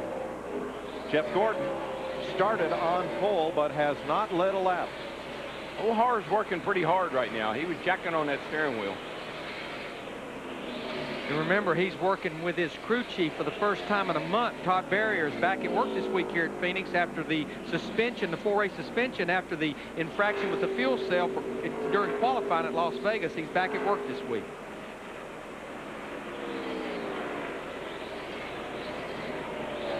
I don't know. You might want to clarify that, Larry. He's been working. He's just back at the track. He's back at the track. He didn't get a 4-week vacation. Oh, no. Probably been working harder these last 4 weeks. Probably glad to be back at the track. Here's our Nextel Cup point leader, Jimmy Johnson, in the Lowe's Chevrolet, getting awfully loose as he tried to get a spot from Ryan Newman and didn't get it, Matt. He's telling his team he's not as good on entry and especially on exit. Says the car, Mike, is just porpoising and bouncing all over the place. A little tight in the center now. Jimmy Johnson comes in to Phoenix on a great run. 13 straight top 10 finishes, trying to add with that tonight and trying to add to his point lead. Now, when you look at his streak, Darrell Waltrip, he doesn't own the record. He's got a lot of work to do if he's going to try to get 22 like he did back in '83 and '84. Well, you're just talking about his car, though, Matty, and I watched his car practicing. The nose is really, really sucked down right against the racetrack, but the right rear was hopping a lot. It was bouncing up and down. So he's telling his crew exactly what I saw. And again, let's remind you, these cars qualified yesterday in the coolness of overcast skies, and then they were parked and covered up. No team has had a chance to make adjustments. You had to start this race the way you qualified. You know, we talked about it quite a bit in the pre-race show, and it's been discussed quite a bit since we've been here, the glare that the drivers that they're going to have to deal with. We're in the car here with Dale Jr. You see right there, a little off turn 4. Kind of blinds him momentarily. Sailing her down into turn 1, heavy on the brakes right here. Try to hook it on the bottom, try to get to the bottom, but here's the difficult part. There's not enough room to get underneath Rusty and stay. You got to slide back up in behind him. There's the little kink we talk about. Now, a little straightaway right here, then you got to dive it to the bottom. Get down on that apron right there. Not real heavy braking, but pretty good braking. And now try to hook the left wheels on the yellow line coming off. Where'd he go? Oh, there he is. Now, it's an accident of nature. You look straight ahead at those sweeps in turn 1 right there. The Buddy Job sweeps are going to be torn down and replaced by a high-rise grandstand with sweeps on top. That will eliminate the problem in the fall where the sun sets over turn 1. In the spring, the sun sets behind turn 4, and exiting 4 is where it's right in the driver's eyes in the spring. Well, there'd be no excuse this weekend for people, drivers, not to be prepared for the sun, because everybody here has talked about it ever since we got here. Right. Back to Matt. You saw Junior working all over the back of the 2-car Rusty Wallace, trying different lines. He just cannot get back in the gas, and that's how the 6 of Mark Martin slipped by. If you're wondering at home, not the same car Junior won with the last 2 visits here to Phoenix. That car with Michael Waltrip behind the wheels running up in 7th, and I bet he wished he had that car here tonight. 2 veterans in their final tour on the Nextel Cup circuit, Mark Martin and Rusty Wallace, driving like a couple of kids. Wallace in the 2 comes in here 3rd in points, while Mark Martin in car number 6 is also in the top 10 in the Nextel Cup standings. Kenny Schrader around the outside of Dave Blaney, and here comes the 0 of Mike Bliss. Counting Blaney, all 3 of the Richard Childress cars in the top 25 at this point in the race. Yeah, Blaney had qualified 21st. He had made some moves toward the front, but I think the cars went away on him now. We're a little just past halfway through this run right here. A lot of these cars here, they're almost 2/3 of a lap down, so they really are looking for a caution. And what I really like about Mark and Rusty is their teams are giving them the best they can give them. So they can, look at, here's Mikey looking up on the outside of Jeff Gordon. That's for 6th place, and Jeff's going to give it to him because I'm pretty sure he knows Mike's faster than he is. 1 down low, 1 up high. There's not very many flat tracks we go to where a car can run right around the bottom and a car can run about 3 grooves off the bottom. This is the perfect 1-mile racetrack with that little kink back there. That's a big gain for 47 laps. Michael Waltrip on the move as Kurt Busch leads by 2.6 seconds. The Subway Fresh 500 on Fox is brought to you by Star Wars Episode 3, the video game. Coming up, find out how to get the exclusive True Jedi cheat code when you watch the new Star Wars video game trailer. The jewel of the desert, the city of Phoenix and the Phoenix International Raceway, not too far away, and Kurt Busch likes what he sees so far. In fact, he led most laps in 2 of the last 3 Phoenix races he's been in. He's led all the way here, and Jeff Hammond, it's Roush Racing 1-2 with Biffle, the winner from last night's Busch race here. I imagine a lot of positive information being traded among teammates. You would have to believe that right now as we take a look back through the package. Jamie McMurray, he's sliding around Rusty Wallace. man, Rusty has started 9th and has fallen all the way down to 25th. I mean, he has definitely lost the handle on that race car. And what about the 25 car at this point? Right now, Vickers. Brian Vickers is putting a lot of pressure on Kevin Harvick at 29 car. And Kevin was looking pretty strong early on, but right now Brian Vickers wants that 4th place position. He's putting a lot of pressure on Kevin. Right now, Tony Stewart currently 3rd. Michael Waltrip just behind them. Well, right now, Larry McReynolds told us at the very beginning of the broadcast, you're going to see some comers and you're going to see some goers. And right now, Michael Waltrip is definitely one of the comers. He started way back in the mid-pack, and he's been driving by these guys on the outside like he's on a rail. Very strong run right now for Michael Waltrip. How about Jeff Gordon, the pole sitter, who is down to 8th right now? Well, he's starting to struggle a little bit, but he also told us at the beginning of the broadcast he was ready to roll his sleeves up and go to work on this race car and do what was necessary to make the right adjustments to get up there and be able to contend for the win at the end of the night. So I'm not really worried too much about him right now. Check in with Matt Yoakum on that. Matt? Wins at Daytona and Martinsville, trying to score his first ever career win right here at Phoenix, but the car is struggling. Picked up a bad push. He cannot get in the gas when he wants to because it goes from tight to loose on exit. Meanwhile, the car that he owns, Jimmy Johnson, is making his way back up. Now you're seeing a lot of drivers, Mike Joy, starting to move around.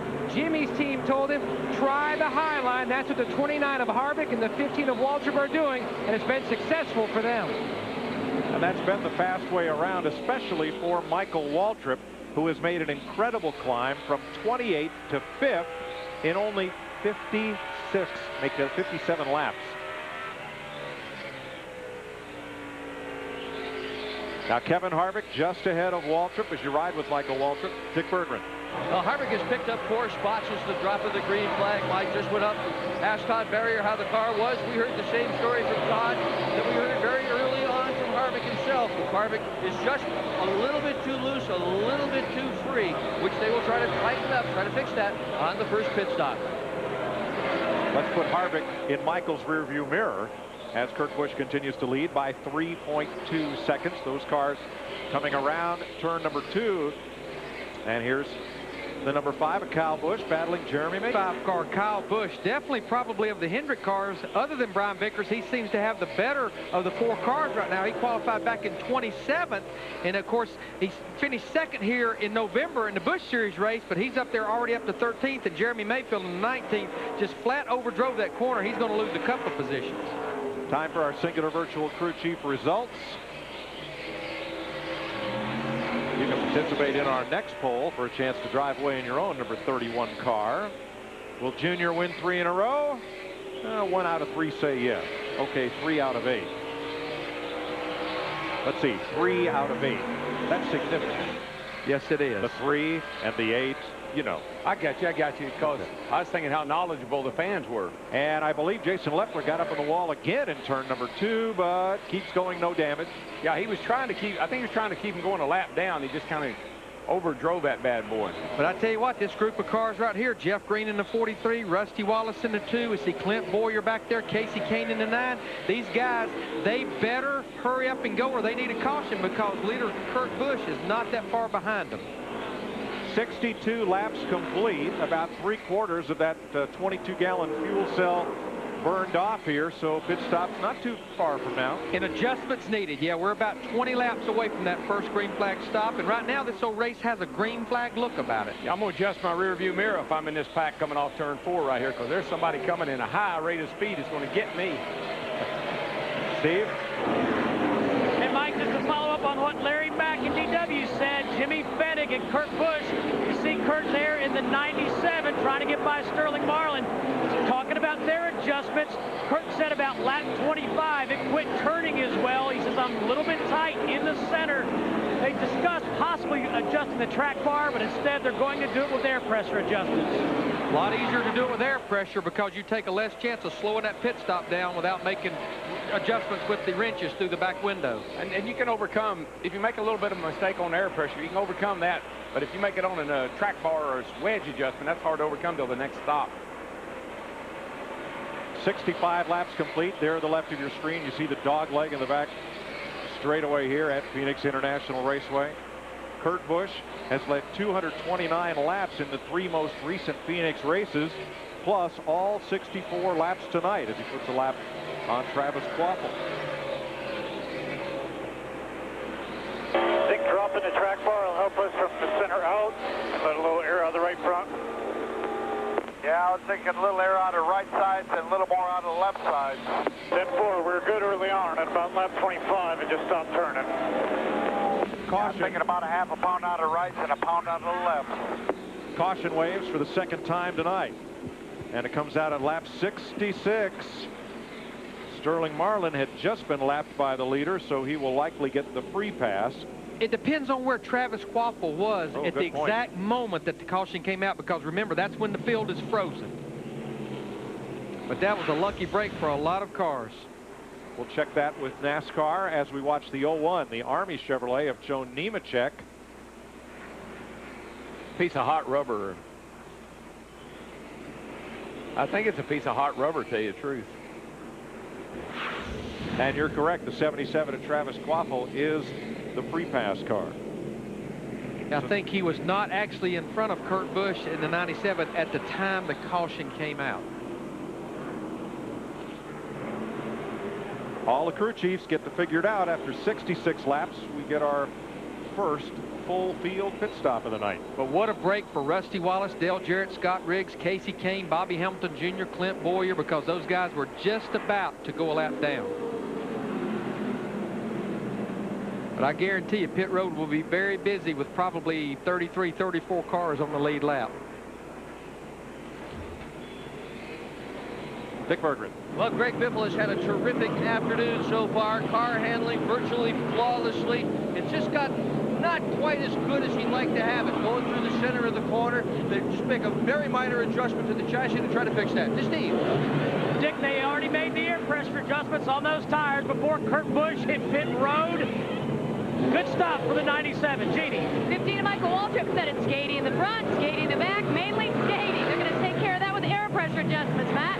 Track bar and wedge adjustment already completed on Jeff Gordon's cars, but the 97 60-20 will beat him off pit road. He's down and away. They also made an air pressure adjustment. The car both tight and loose. Now, we started this race under sunshine. We're going to finish it in either twilight or darkness, right on the cusp of dusk, as it were. So how are these cars going to be different late in the race than they are right now? I don't think they'll change. This track doesn't seem to change that much. They just pick up grip, overall grip, front and rear. You can go faster. Now, when you go faster, you use your stuff up a little bit more, but overall, I think the cars stay pretty much the same. Riding with Kevin LePage, as he is one of many cars that are not on the lead lap making their pit stop under this caution. Let's go down to Chris Myers for a Visa race break. Thanks, Mike. From the Hollywood Hotel, the King, Richard Petty, with us, competed in 5 Phoenix Cup Series races, but here for a bigger cause, NASCAR Day on May 20th. Benefits 3 different charities: Speediatrics, Victory Junction Gang Camp, and Speedway Children's Charities. And fans can participate everywhere by donating $5 and getting a special NASCAR pin. Got a pin, just like that right there. I'm going to sell y'all one, so you got one. Now, so how much does it cost? $5. $5. This is what I have. And then you can wear your Richard Petty stuff. Hey, okay? Give me $5. I don't have 5 on me. Give me $5. I feel like we're doing. Oh, okay. You can borrow that. I'll loan it to you. All right, okay, here you go. There's your $5. Now, see, now I've been wearing mine around. See. And so you wear this, and it benefits 3 different charities. Three different charities, and they're having what day is this? May 20th. Okay. Then everybody gets to wear the Richard Petty stuff, okay, or Tom Thumb stuff, or Wide stuff. Yeah, if we used to drive race cars right. You can visit NASCAR.com, click on NASCAR Day link, and find out more about it. Mike? I'll tell you, a lot of companies are really into this. Up at the Quabbin Valley Rehab Center up in Athol, Mass., they're all getting ready, got all of their NASCAR garb to wear up there. I didn't realize across America how big this NASCAR Day had become. Oh, yeah, very big. Victory Junction Gang, you see on Kyle Petty's car, that's one of the beneficiaries. Speedway Children's Charities and Speediatrics, a pediatric unit at some hospitals around the country, will also benefit. Now here's Kurt Busch pulling out. Tony Stewart trying to get away. Well, Bobby Jr. in the Tide car could not find his pit box, and that was causing everybody a little heartburn there. And you guys were talking about that in the pre-race, about this pit road. These pit boxes, they go all the way in a curve down there on the inside of turn 1 and 2. You see right there, he can't. Of course, he was trying to cut across Kurt Busch, and the 97 car drove out in front of him. Hamilton was having trouble. He has gone to the garage. But look at the nose of Stewart's car, missing its grill and dented in as we restart to begin lap 71. Dick? They considered bringing Tony Stewart back in again, Mike, to try and fix that. They are particularly concerned about the possibility of a lug nut or something else flying in there and putting a hole in the radiator. Two of the crew members went right out to the edge of pit road, looked at it. They decided track position was the better choice. He's still on the racetrack, but you're right. The grill work is really messed up. Now, as simple as that may seem, that could be a byproduct of his leg being burned. He's a left foot braker, and his right leg is burned. And so maybe he's having a problem, you know, moving his legs around inside the car. Couldn't get to the brake as quick as he'd like to have. Just a thought. Stewart is third behind this pair. The Roushketeers. Kurt Busch, Greg Biffle. That's it, bud. Take your spot.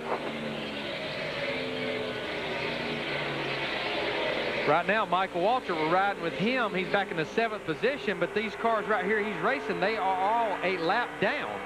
Mike Wallace up there in the 4 car. It just seemed like with Michael's car last week, you know, it was slow on the restart. Took him about 10 laps to get going. Might have that same thing going again tonight. He's a little slow on the restarts, but once she comes on strong. Riding with Kyle Petty here in the 45 car. Matt Kenseth goes around the outside. He and Waltrip have been keeping very close company. 7th and 8th. Yeah, Kyle is actually a lap down. Kurt Busch, Greg Biffle 1-2, Tony Stewart 1.7 seconds back. Brian Vickers is right there in 4th, along with his teammate Jeff Gordon.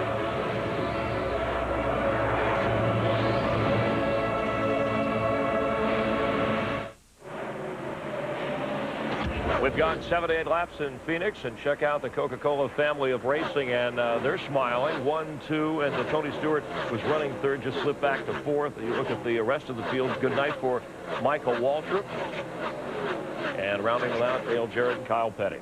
Well, guys, right now, the car that's impressing me has to be the 25 car. We look at a lot of the in-car cameras now, but Brian Vickers is really making a strong run. A minute ago, as you pointed out, he just slid around Tony Stewart, who I think has got a pretty good grasp on this racetrack. But that 25 car is making his way toward the front, and I think that he could be a factor here before much longer. Kurt Busch has led all but one lap, where he led he led the first 67 laps, we should say. And let's get more on Brian Vickers with Matt Yoakum. This is the kind of run, Chris, that Rick Hendrick had in mind when he teamed up once again Brian Vickers with his NASCAR Busch Series championship winning crew chief Lance McGrew. Now he says the car a little tight, a little free. Now they made an air pressure adjustment on the left side tires, but right now he is having a very solid show running in third. The 24, Jeff Gordon, he told his crew chief Robbie Loomis, I don't know what this race car is going to do. I'm just trying to feel it out right now and figure out what it needs. And who was involved in it? Jeff Gordon started on pole, currently in 6th place, and like a lot of drivers, searching in the early part of the race. Yeah, it just sounds like he's very unhappy with his car. And you know, Mike, he said he surprised himself with his qualifying run. He didn't. His first lap was terrible. He got a really good second lap and ended up on the pole, but he was shocked.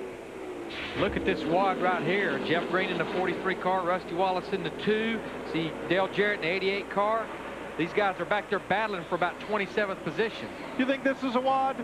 Wait till next Sunday. Oh, yeah. Talladega, Alabama, 40-car freight train drafts. Yeah, these are little mini wads. Right. Those are big wads.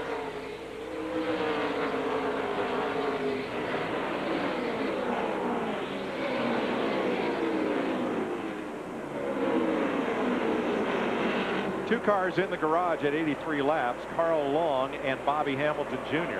I believe they've made the 48 car a little better on that pit stop, Larry. He seems to be a little happier now. You see Ryan Newman there in the 12 car in 9th. Now Sterling Marlin in the 40 and his teammate in the 41. Remember, all 3 Ganassi cars finished in the top 5 last week at Texas. Those 2 cars, Sterling in the 40, Casey in the 41, they are already a lap down here. Matt, how much better have they gotten our point leader, Jimmy Johnson? Still running in the 10th position. Now, he says that it's still not running through the center of the corner well enough. The way he would like it, it's still a tick on the tight side, and it's still too loose on exit. But he does feel like they are making slight gains, but it's always a work in progress. The third Hendrick car running in the top 10 tonight. And Darrell, that sounds a lot like what Jimmy Feening and Kurt Busch in the 97 car were fighting earlier. Car not wanting to turn quite in the middle. They were going to make an air pressure adjustment for that, and then maybe work with that track bar a little bit to help that exit.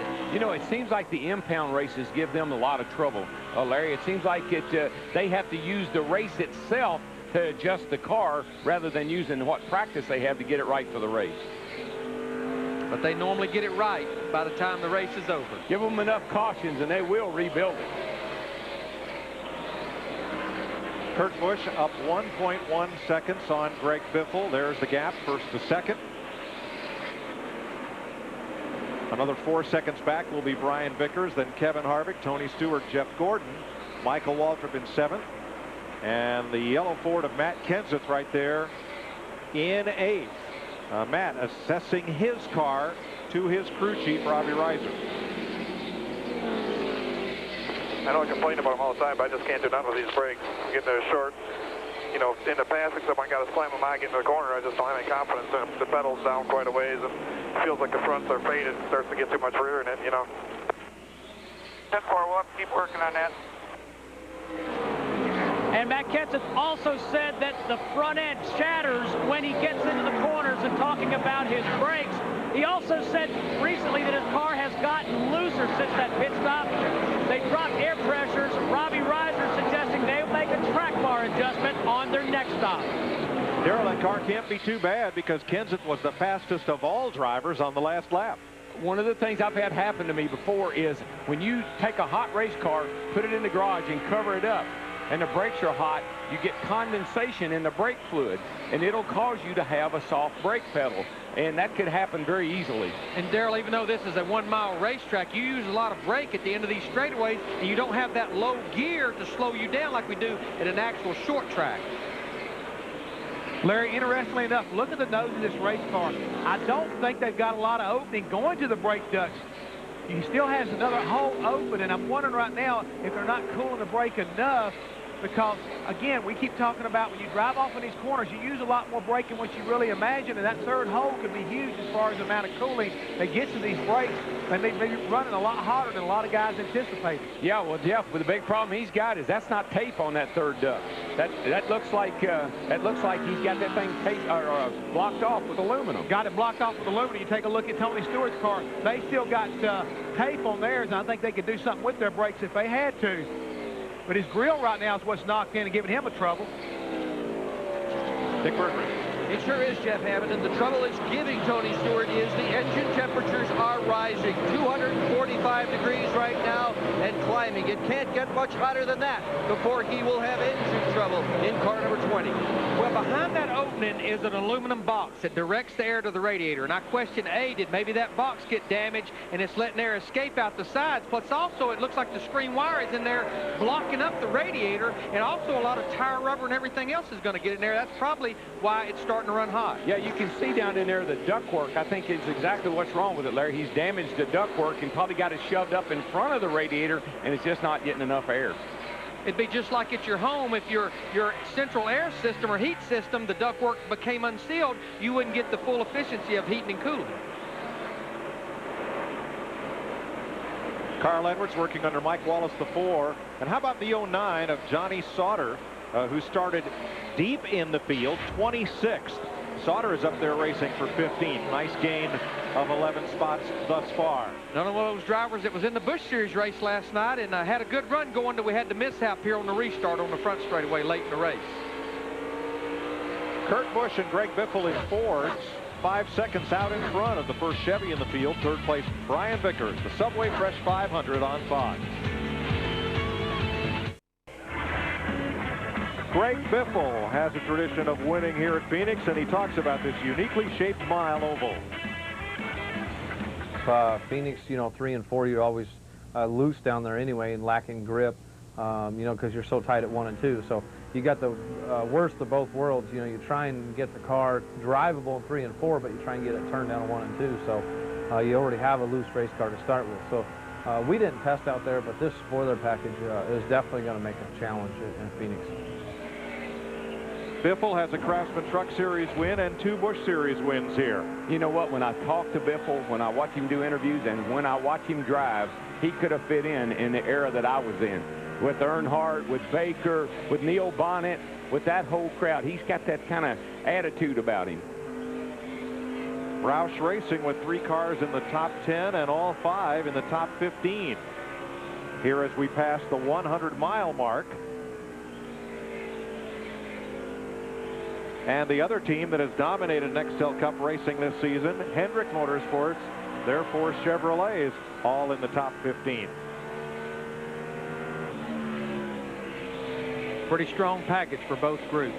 Well, they just think about it, Larry. I mean, they share so much information in all the cars. That's what I'm impressed with more than ever before, is how all the cars run good. They don't just have 2 good ones. They got several good ones. Just to update the man that's won the last 2 races here, Dale Earnhardt Jr. in the 8 car, started back in 15th, and he's not really made any gains from that. Right now, he just went by Dave Blaney in the 07 car. He's in 19th, but Matt, the problem, only about 8 seconds from being lapped by our leader, Kurt Busch. He is struggling, Larry Mack. He tells his team, I just cannot get in and off the corner. It's sliding all over the place. You've got to fix that and fix that soon. And this team, Larry Mack, has really been on a roll. The first 4 races, they struggled. They averaged a 25th place finish. But the last 3, he's averaged a 9th place finish. They're coming together. They've got some work to do here tonight. He's running back in 19. They need to put their work gloves on, and they got to make some major adjustments on that car. Tony Stewart, we documented the problems, possible overheating. He has given up 2 more spots. Michael Waltrip and Matt Kenseth, that's just both driven by Tony, puts him back to 7th spot, but he stays on the racetrack, hoping for a caution. Jeff Hammond. Mike, we keep talking about what's going on with Tony Stewart's car. This is the way it should normally look on that 20 car. Nice shape, allow the air to get into it. But what's happened when he got the nose knocked in, all of a sudden, the aluminum that's inside the ductwork, imagine this piece of paper is a part of the ductwork. Well, it's got bent up and going up in front of the radiator. And when it does that, the air will not go through the radiator. And when that happens, that's what's making the car run hot. It's getting no air through it to help cool that water down. It's very important to this engine. So unless they can catch a caution, if it keeps heating up, this thing's going to be in serious trouble, and they're going to be behind the wall. Well, the best thing he's doing right now, Jeff, is kind of saying to himself, he's not got it stuck up behind somebody, taking air off the nose, kind of run along all by himself, getting as much air as he can. And to stay on the lead lap at a 1-mile racetrack, they'll never be able to get it back to where it was when the race started before the damage, but the biggest thing is getting where some air will go into that radiator. They have to be getting some through it, or all the water would have boiled out of that car by now. Kurt Busch leads by 0.8 of a second over his Roush Ford teammate, Greg Biffle. Year-old Kurt Busch, defending points champion, qualified 2nd, his best start of this year in Phoenix. We've got 113 laps. He's led all but 1. Right behind him, Greg Biffle, who at age 35, the oldest driver to win this year, and the 2 putting on quite a show so far. Yeah, putting on quite a show, and I'm just wondering right now, Chris, if Greg Biffle is just sitting there kind of stalking his teammate and happy to run there. But here's a guy right now, you got to kind of wonder what's going on. You see tire smoke coming off of Rusty Wallace's car because he's got damage to the left front of it. Started in the top 10, having problems heading backwards. Well, he's racing there with Jamie McMurray. It's one of the guys who drives him in the Busch ranks, and you can see he gets right in the back of the right rear bumper of the 42 car and knocks that fender right on into the left front tire, and that's where all that smoke's coming from. Jimmy Johnson in the top 10, currently running 9th. And there is Jimmy Johnson. Jeff Gordon, his Hendrick teammate, right behind him. Teammates going at it. Jimmy has just gotten around Jeff for 8th place on the racetrack, and you know, Jeff is right, like I say, he's been struggling a little bit tonight, but Jimmy Johnson and Chad Canal, looks like they got that 48 car headed toward the front. Ryan Newman currently running 10th, qualifying 7th here, has yet to get to victory lane this year, but hopefully staying close through this race. Well, that's going to be the key right now, Chris, is you can just kind of keep pace with everybody, make the adjustments, and kind of get an idea of the direction what this track's going to do for later on. That's the key thing right now, is what do you think the car's going to need later on, driver? I'll adjust on it as we make our pit stops and we go forward later on in the evening. The lights are on, about another hour of daylight here. Bobby Labonte just outside the top 10. He qualified fourth. Best for him this season. Someone who's on the outside looking in as you get a look at Ryan Newman here. Yeah, when we talk about Ryan Newman, I think Steve's got more on Ryan Newman. Yeah, sure do, Jeff. We've been listening to him talk to his crew chief, Matt Borland. He's saying his car is tight in the middle, but it's a little bit too loose off as he battles with Jeff Gordon. On their next stop, they're talking about taking air pressure out of the left side tires and adding it to the right side tires. Up there, Mike Joy.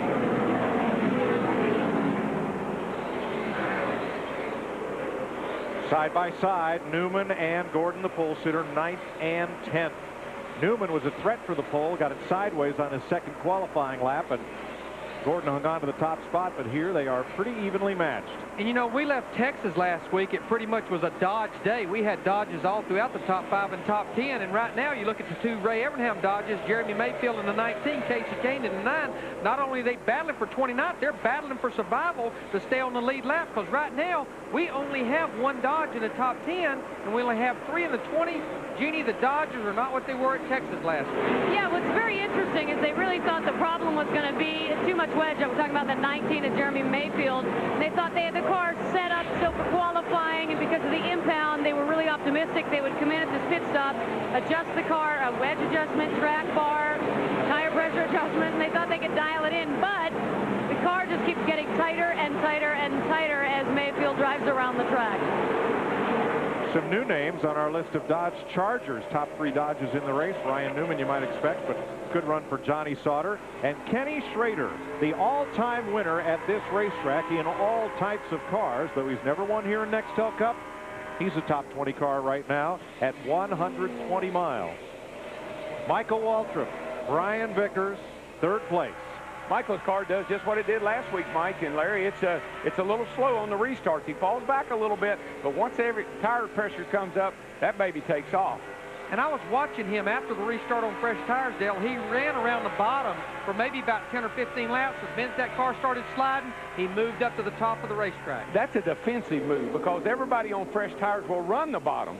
And so if you get shoved to the outside when everybody's on fresh tires, you get freight trained. So you try to run down there with them and hold your position. Good job, Mike. 3rd place. Robbie Gordon's taken his car back to the garage. Bobby Hamilton Jr. has returned to the race. And our leader, Kurt Busch, is getting in heavy, heavy traffic. And, of course, these guys, they're, fighting to stay on the lead lap. Should they go a lap down, then they're fighting to be the first car lap down where they can get the free pass if we get that caution. We listened in on Greg Biffle, who is 0.6 of a second behind the leader. Joe, look at the 15. He is running 29.05, running high. Yeah, 10-4. He's moved back up there now. He was running low until about 5 laps ago. He's moved back up. He's a car width and a half higher than us. I just don't know that we're capable of running up there. Well, Greg Biffle heard spotter Joel Edmonds talking to him. That's about the only time all night long that Doug Richard hasn't been the only voice in his ear. They are very concerned about Michael Waltrip and have been for a bunch of laps here. They know that Michael has been faster lap after lap, and that number 15 car is coming. Biffle on the defensive mode right now. And that's a good spotter, Joel Edmonds. He's like the defensive and offensive coordinator up in the top of the grandstand. Not only is he telling Greg where he's clear, where there has trouble, but he's also telling about other cars, the lines they're running. Now, Greg Biffle just had a full hand of fingers out the window as he almost lost the car coming off that corner, Darrell, underneath Casey Kane. I think Kane I guess he was a little upset with Kane when you can see the left rear quarter panel all bowed in there now. That's it, bud. Just hang in there and race the market. That's sound like Doug. Yeah, Doug Richard is crew chief. And there's a little damage on the back of that car, but that's when Tony Stewart got into him earlier. So now Casey Kane has gone a lap down. Matt can update us. Mike, they've hit it back on lap 13 to try to fix the car. It has not helped. And then he had the contact with the wall on the right front fender. They fixed that damage in the last stop, but the car is just loose, Larry Mack, on entry, loose to the center, and loose when he tries to get back in the throttle. He's tried to change his lineup. He is struggling and struggling bad here tonight. And he did somewhat the same thing in the Busch race last night. He sat on the pole and then pretty much ended up a lap down, even with all those cautions.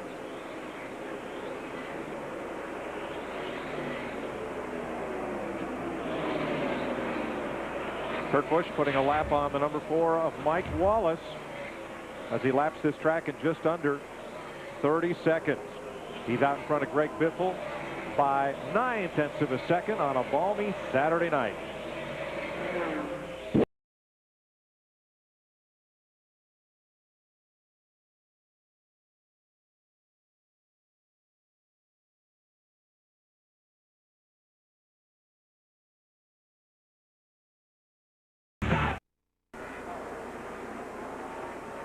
Caution is out for the 3rd time tonight. Debris in turn number 2, and pit road is open. Kurt Busch leads the lead lap cars onto pit road.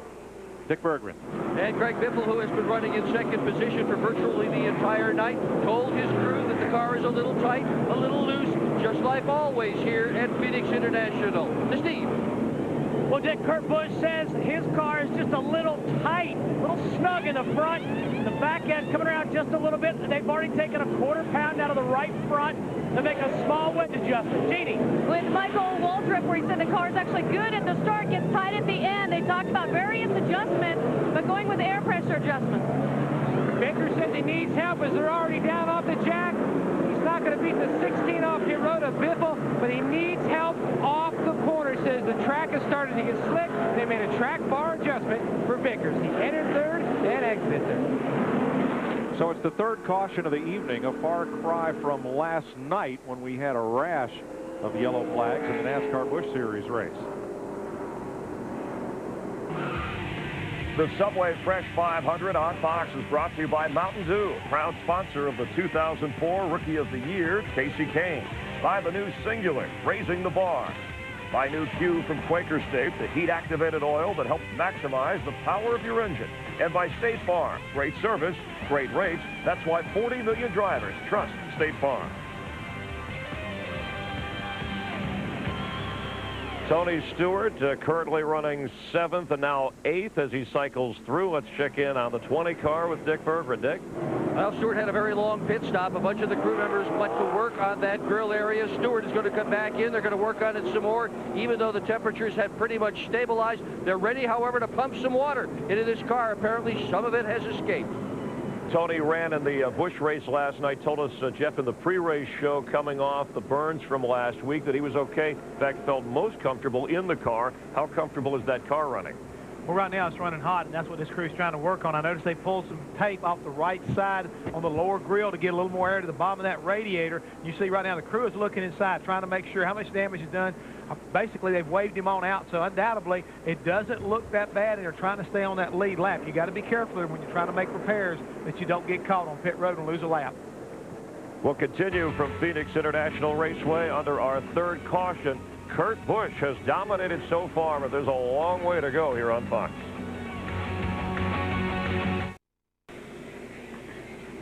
Welcome back to Phoenix International Raceway. NASCAR on Fox, bringing you the Subway Fresh 500, 500 kilometers, 312 miles, and we have now completed 137 laps. We're working the 3rd caution of the evening. This is the 2nd one for debris. Tony Stewart driving hurt from burns sustained last week.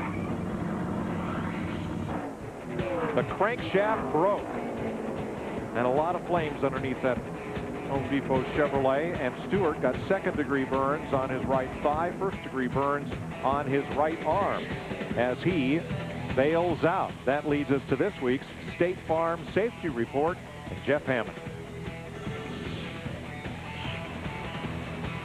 Well, what happened last week with Tony Stewart's engine, when the oil came out the bottom of the engine, it got all over the exhaust pipes and headers, and it caught it on fire, and the fire came up through what happened to be the shifter boot area around the transmission, right up through this area here. Now, NASCAR makes sure that this is a fire-retardant boot, but after that seriousness of the heat that comes through an oil fire, a lot of things will be destroyed, and this is what happened around the boot. It got basically burned away and got up inside the cockpit with Tony Stewart. Now, he did receive some burns, but because of wearing this type of gloves on his hands that's made out of Carbonex. He was able to protect his hands, get himself unbuckled and out of the car, along with the safety boots. You can see shoes just like this right here is what Tony Stewart was wearing the other night whenever he was able to get out of that race car and escape serious injury. Even though he did get some minor burns, it would have been a lot worse. It would have been a lot worse if it had not been for all this other safety gear that he wears. Thanks, Jeff. Some sanctioning bodies require full-length flame retardant underwear in addition to a multi-layer suit. And every driver well advised in every racing series to take advantage of all the safety precautions available, especially in the event of fire.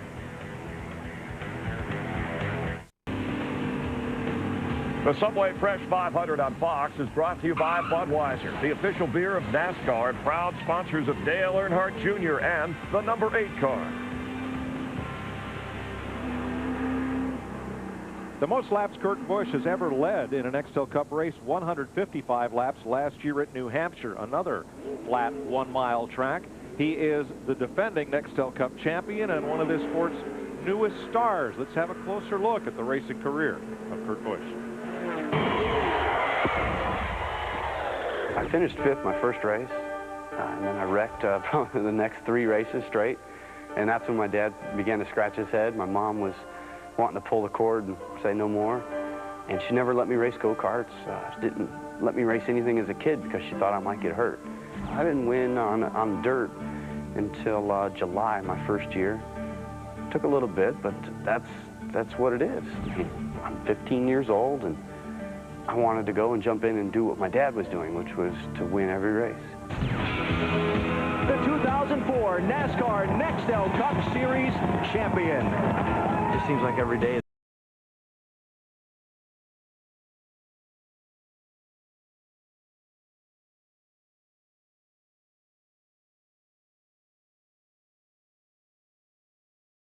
Kurt Busch has led 141 of 142 tonight. When he leads over 100 laps, which he's done 11 times in his Nextel Cup career, he's wound up in victory lane on 6 of those 11 occasions. We'll be back to the Valley of the Sun as darkness begins to descend on Phoenix. You're watching the Subway Fresh 500 on Fox. Great show to watch. One of the best in motorsports. Trouble, turn 1, hard, a car in the wall. There's going to be 10 or more cars involved. Unfortunately, he who is first will be last, and he who is last will be first during the course of that race, so you're going to be in the middle at some point. You want to team up with the fastest race car that you can get teamed up with. Oh, trouble, guys. That's not a fun feeling. When it gets real quiet and all you see is the ground in the sky, then the ground in the sky, you really don't know where you're at. What goes up must come down. The thing that matters in that 500-mile race is putting yourself in a position the last 50 miles of that race. End of that race, the last 20 laps, is the wildest 20 laps you'll ever race on any racetrack.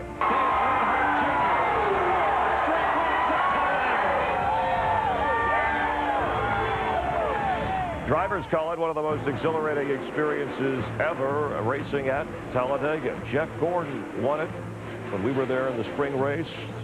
Fall race won by Dale Earnhardt Jr. So Fox FX Speed's coverage of NASCAR continuing next weekend. Thursday, Busch qualifying, Friday, Cup qualifying, Saturday, Nextel Cup practice on FX, and Busch Series racing on the Aaron's 312 on Fox.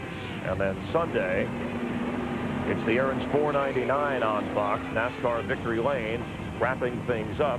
Jeff Gordon, the pole sitter in today's race, currently running 13th, with Kurt Busch leading Greg Biffle here in Phoenix. See what happens when we wrap up tonight as they head off to Talladega, Alabama.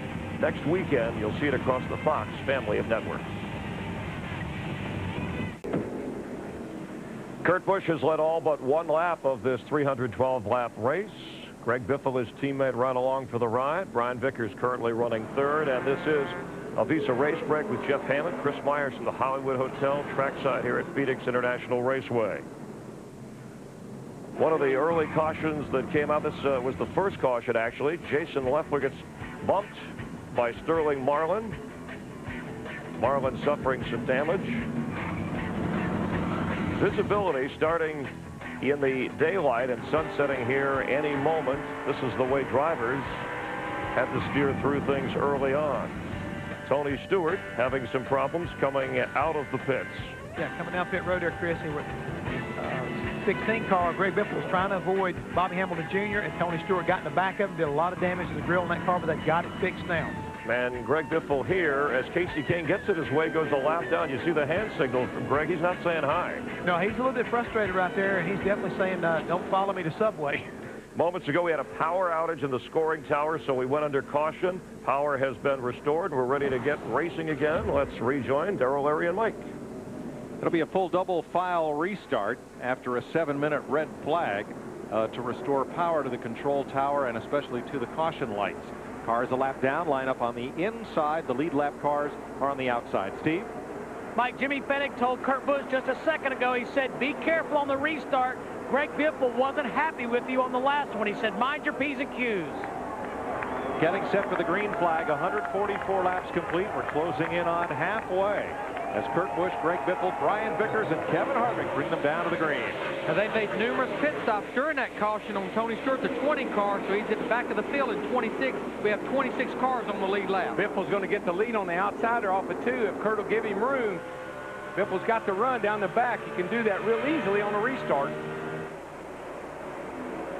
You can only imagine how bad Greg Biffle would love to lead this lap, get those 5 points. Remember, he's second in points. If he does it, he'll be only the second driver to lead under the green flag tonight. He's done it. Greg Biffle to the front. All clear, all clear. Nice job, buddy. I believe Greg can hold him off for a lap or 2, but in the 97 car, Kurt Busch is just faster over the long haul. That was sheer determination on Greg Biffle's part to get those 5 points and get in front like that. The surprise of the night has been that car in third. Brian Vickers, the former Busch Series champ, and the first Chevy in this race, is having a career night. Boy, he is. He's been right there in the top 5 ever since they dropped the green flag. He's doing an outstanding job tonight. He's always qualified well here. This is his 3rd start. He sat on the outside pole his first 2 starts, but never could close the deal in the race. Well, they got trouble over there. Oh, no, they made it. 21 car. But a lead change in turn 3, Darrell. Kurt Busch knifed right underneath Greg Biffle after giving Biffle the chance to lead his 6th race of the year and pick up his 35th bonus point of the season. It is Busch back to the front. And Kevin Harvick clears the last of lap traffic. That is Casey Kane. Dick Berggren's in Harvick's pit. And so many people wonder about the value of running the Busch race the day or the night before the Cup race. Kevin Harvick, before that last pit stop, said that his car was tight, but he was afraid to loosen it up based on what he had seen last night in the Busch race. Well, I'll tell you one thing. While Kurt Busch in the 97, Greg Biffle in the 16 are up there making deals about who's going to lead, they better look in the rearview mirror because that 25 car is reeling them right on in. They have pulled Brian Vickers right into the equation in the 25 car.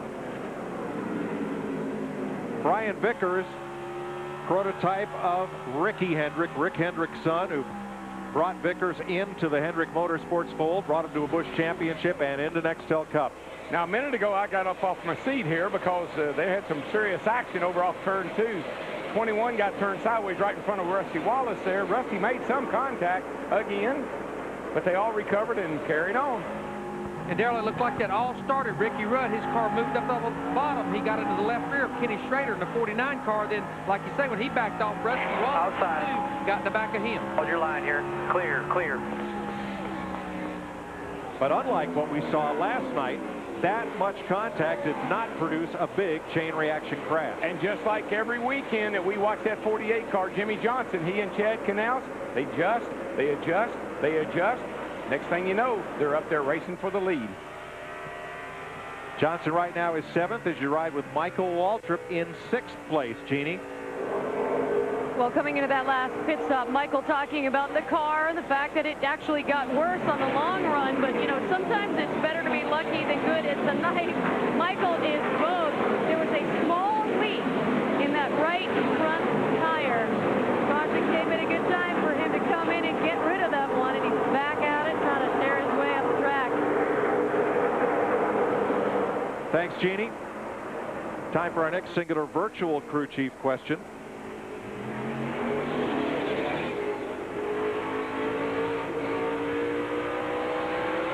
You want to run the high line or the low line? Text the word crew to 191 on your singular phone or go to foxsports.com to cast your vote. That lap right there, Brian Vickers in the 25 car, third place car, had the fastest lap, and he ran the fastest laps he's ran in this race just about 2 or 3 laps ago. He smells the lead, Larry. He sees the 2 lead cars right there in front of him, and he is on it.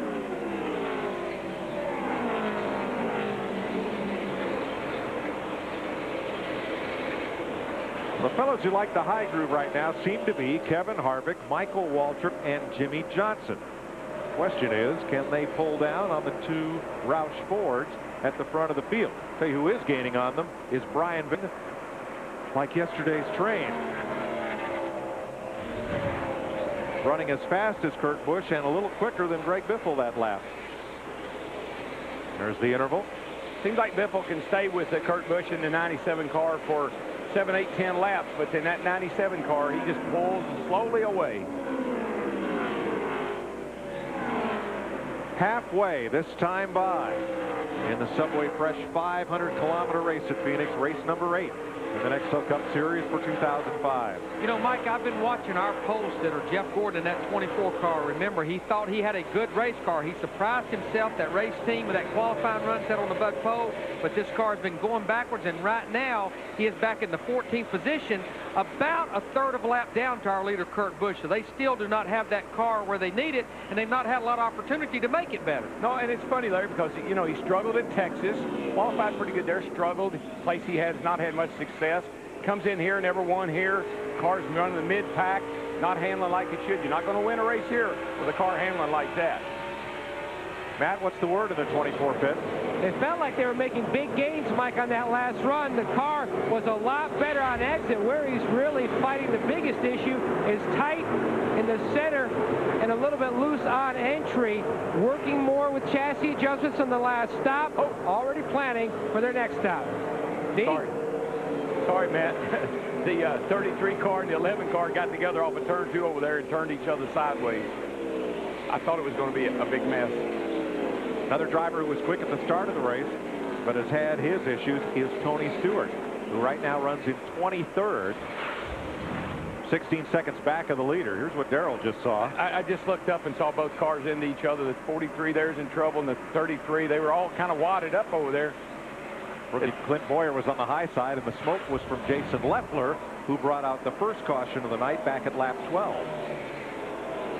Speaking of smoke, there is Tony Stewart, who ironically this week, 3 days after being burned at Texas, who else but Tony could have launched his own line of barbecue sauce.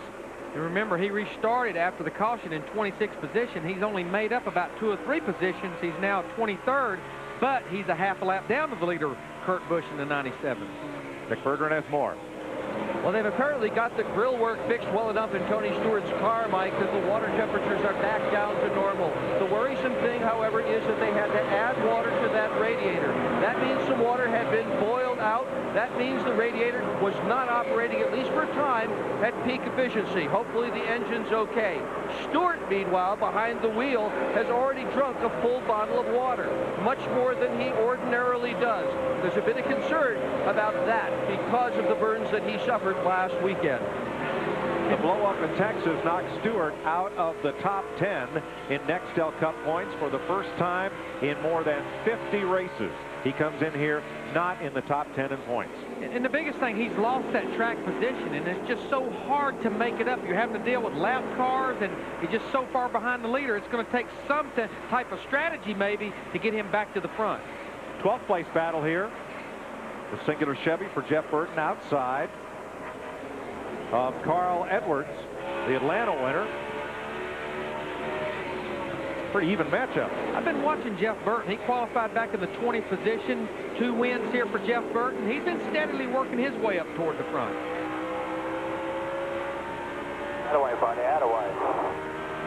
Burton knows how good those Roush Fords can be here because both of his wins at Phoenix came driving for Jack Roush. 2 of the Roushketeers out front. Kurt Busch, the defending Nextel Cup champ, and Greg Biffle, the Busch Series winner here. With Brian Vickers 1.5 seconds back, Kevin Harvick 3 seconds off the lead, and Michael Waltrip 4.5 seconds back. Caution is out in Phoenix, and the evening is over for Matt Kenseth, who pounded the turn 3 wall. The cars are on pit road. Here's Dick. Greg Biffle pits. He had been in second position. Absolutely no changes to this car. They've made virtually no changes since the drop of the green flag. To Steve. Kurt Busch, the leader, into his pit stop. They're going to change 4 tires and drop the track bar just about half a round. Jeannie. Michael Waltrip's car is so good they didn't want to make any adjustments and weren't going to come in unless the leader came in. Just 4 tires and fuel.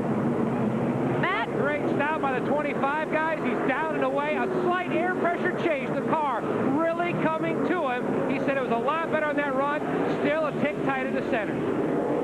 The problem, though, Matt, when you have 26 cars on the lead lap, some cars are going to be exiting their pit while other cars are going to be entering, and there can be trouble. Well, Greg Biffle found a lot of trouble. He was coming down through there. He and the Zero car made a lot of contact. You can see damage to the front of the car. That looks like the bumper support. It's the bumper that goes in behind the nose. He got a pretty good lick over there. What's the deal?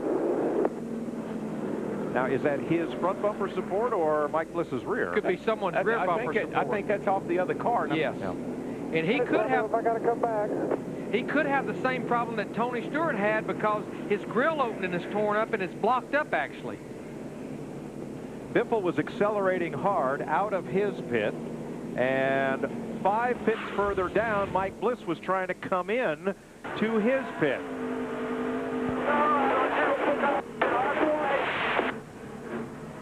29's outside.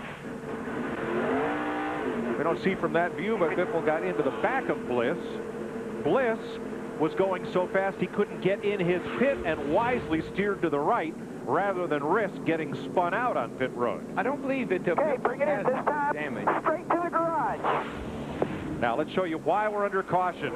Oh man, this hurts. Oh golly gee, that's hard hit. Just lost the right front tire. Just tire went down, going off in the corner.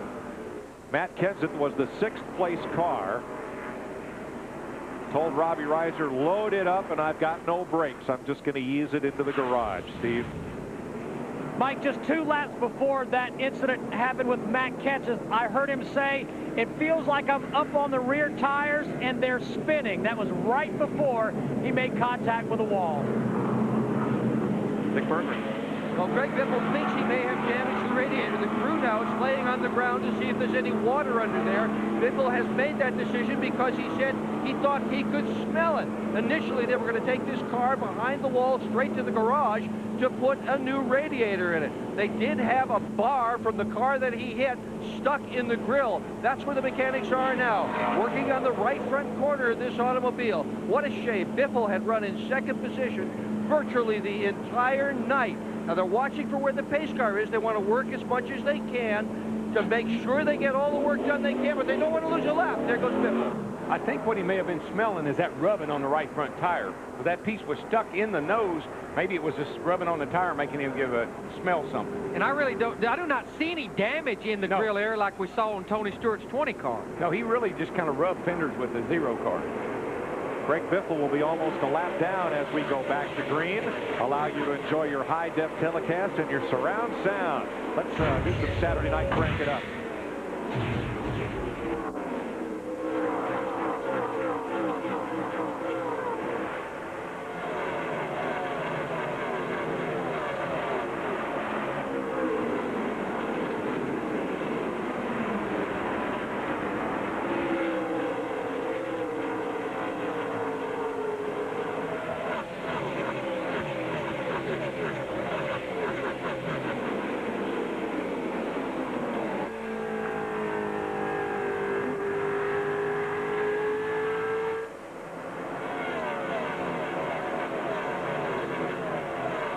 Pass for the lead. Kyle Busch on Kenny Schrader. Winningest driver in Phoenix. Oh, man, the 25 car made a huge move right there, Mike. Now, how Kenny Schrader got to the lead is he elected to stay out on that caution. He only had 30 laps on his tires. Alan Gustafson, who is Kyle Busch's crew chief, decided to go with 2 right side tires only, with only 30 laps on his tires. So Schrader in the 49. Schwann's Home Service Dodge has 4 Southwest Tour wins here, 7 USAC wins, and 3 NASCAR West wins. But now Kurt Busch underneath Schrader to move up behind Kevin Harvick. And ahead of him, Brian Vickers and Kyle Busch, or Kurt Busch, rather. We got trouble. Caution in turn 4. The caution is out. Up against the wall is Clint Bowyer, the Busch Series regular and Nextel Cup rookie, driving fourth Richard Childress entry. Kyle Petty's got a lot of damage to his car. 45 car there with Kyle Petty. He's got the most damage, looks like.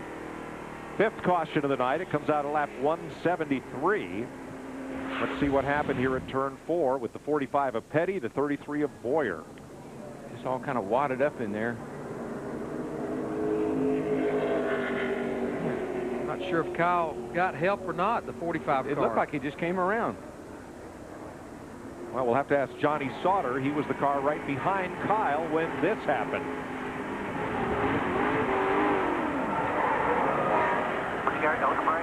Hold the brake. Yeah, this gets Greg Biffle caught back up after his long pit stop. Caution out for the 5th time tonight in the Subway Fresh 500 on Fox.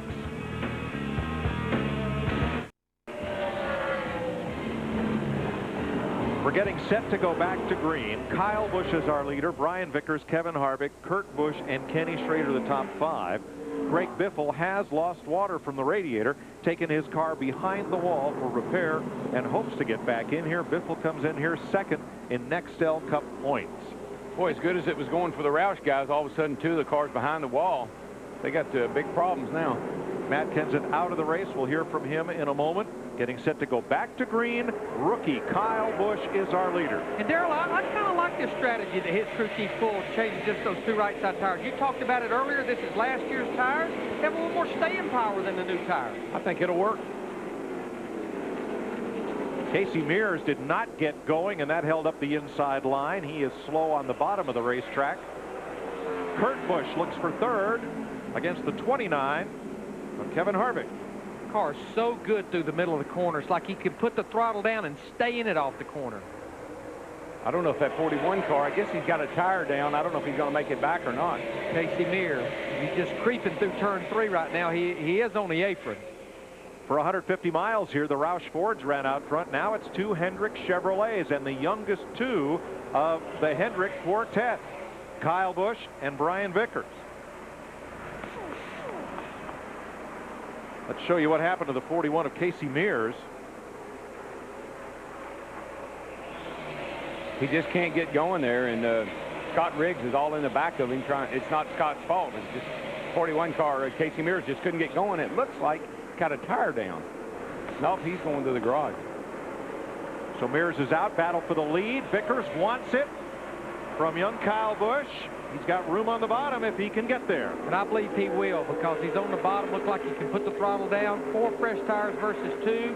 They drag race back down front straightaway. They got the 99 car now down on the apron, and around he goes. Turn 4. Carl Edwards spins. No caution. We stay green. Edwards grabs a gear and gets to pit road. Now Brian Vickers has the lead. Kurt Busch has come through for 2nd, while one of his Roush teammates is out of the race. Here's Dick. Well, for the last 3 years in a row at this part of the season, Matt Kenseth had been in the top 5 in points. Right now, he is 21st in points, courtesy of an engine failure at Daytona and a big crash just a few moments ago. Tire let go. Yeah, we just popped the right front for whatever reason. I don't know if we ran some over, it blew out, but we just got done putting more air in the right front. I was getting cooler out and we're a little too loose, but I feel bad. All the team has been doing a great job. We just have had horrible luck. Something's been wrong every week. But he's healthy. In a hard crash like that, Mike, to see him be able to smile walking around here in the garage area, testimony to how well these cars are built. Credit improved focus on driver safety and continuing improvements and the safer barrier on the outside wall here. There is the spin by Carl Edwards, and now 3 of the 5 Roush cars have run into trouble. Yeah, he had a right front tire down. It's his problem, Carl's. And he got to pit road. The crew changed just the 2 right side tires, but he's back on pit road now. I think he may have had a pit road speeding penalty. No, well, what he did is he came in, I think, under the commitment line down there, Larry. Exactly. So now he's actually going to be over 2 laps down. He lost 1 on the pit stop and another one on the pass-through where he has to go down pit road at the right speed limit, not stop at his pit.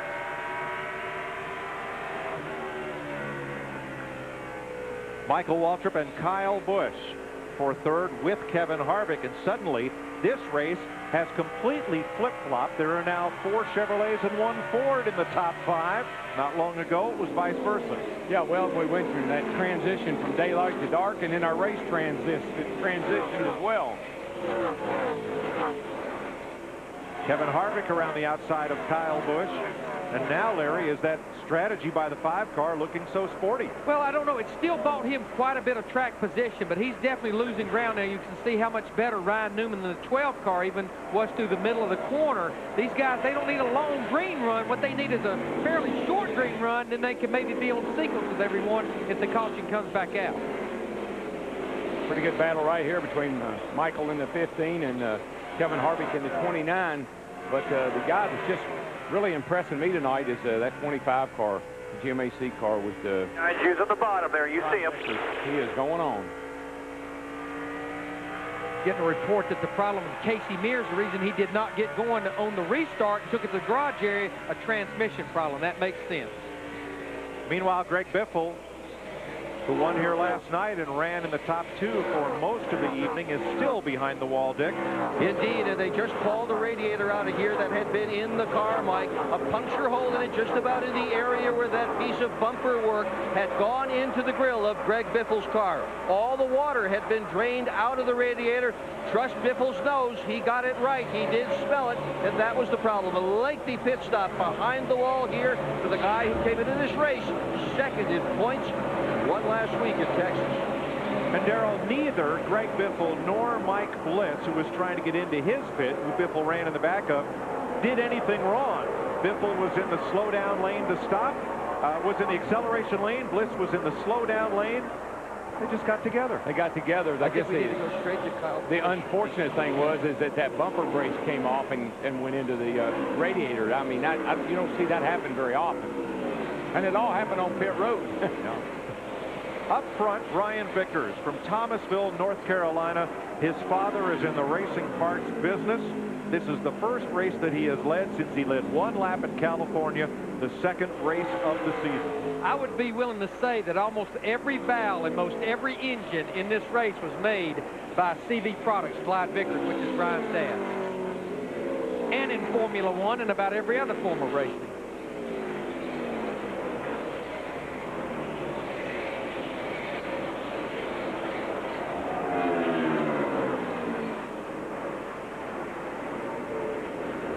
You know, we talked about strategy as we still watch this battle for the lead, but we talked about the strategy with Kyle Busch in the 5 car, a car that the strategy has paid off very well for. Kenny Schrader in the 49 car, he has not pitted. He's still sitting there running in the top 10. The battle on the right-hand side of your screen, Dale Earnhardt Jr. in the 8, Scott Wimmer in the 22. That's a battle for 19. And Scott Wimmer was one of the cars that even came to pit road the last caution and got 4 fresh tires. It has been a season dominated by veterans. Jimmy Johnson, the point leader. Biffle, Rusty Wallace at age 48, 3rd in points. Jeff Gordon, Sterling Marlin, Mark Martin in the top 10. Dale Jarrett, all top 10 drivers. But tonight, the young drivers having their way as caution comes out for debris at lap 190. A couple of cars riding around out there that have quite a bit of damage on them. You're going to get a few debris cautions, parts flying off of them. That's the break for Jeremy Mayfield, the 19 car. He'll get the free pass back on the lead lap. We'll now have 28 cars on the lead lap. You know, every free pass car tonight has been a Dodge.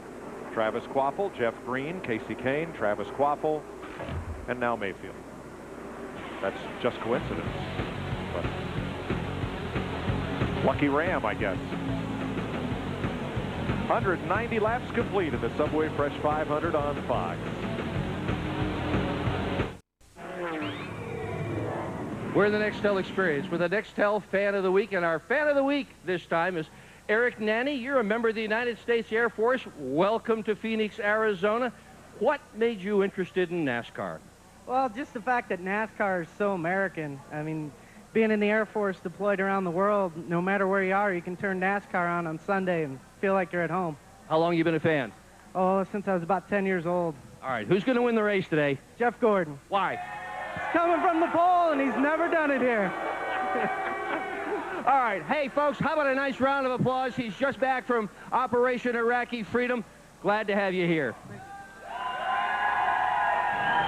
Jeff Gordon, currently 15th. Thank you, Dick. If you'd like to be considered and appear as the Nextel Fan of the Week, go to www.foxsports.com Nextel/Nextel, and then enter You Could Be Next. Brian Vickers leading his second race of this season, the 21-year-old with our 6th caution. We have 119 laps to go, and we're getting ready for the restart. Mike? 28 cars on the lead lap, Chris, as we get ready to restart this. 6th caution of the night finished up. Keep an eye on Kurt Busch right behind Vickers and Michael Waltrip, who's worked that outside group to perfection in the number 15. Kevin Harvick's been strong in the 29. And Ryan Newman's number 12 has just made its first appearance in the top 5. And I think the strategy has started because now we have 119 laps to go. Of our 28 cars, we had about half of them, including our points leader, Jimmy Johnson, that made pit stops that time. 14 cars made pit stops.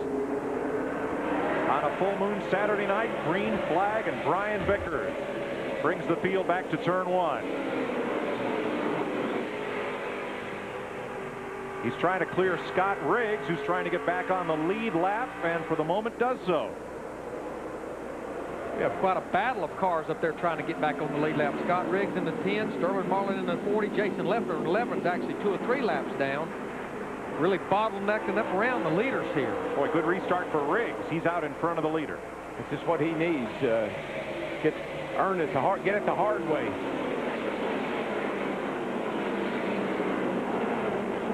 Kurt Busch is after Brian Vickers, like your neighborhood dog after the mailman.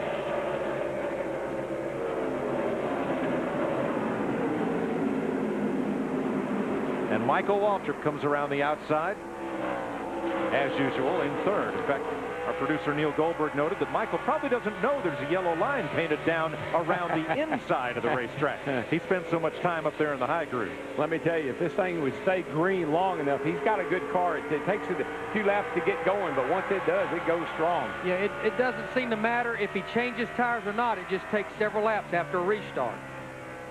We mentioned Ryan Newman up into the top 5. Steve's in his pit.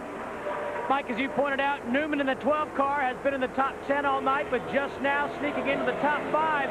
On that last caution, he told his crew chief, Matt Borland, this is the best the car has been all night. He's been fighting what he calls an aero-tight race car, but it is getting better as the night wears on. Now, remember, he had a great run here last year in this race, not in this race, but here last fall, finished 2nd. So he gets around here pretty well. And also, Larry, remember that 15 car won this race last year by staying out on old tires. On this particular tire they're running here. Same tire they had here last fall.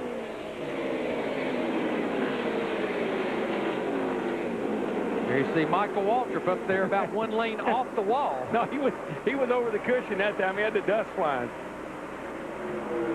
Right in front of Michael, though, Carl Edwards in the 99 car had that flat tire on the green, then had the penalty for not making the commit cone. He's 2 laps down back in 32nd. How about Michael Waltrip's chances tonight, Jeannie?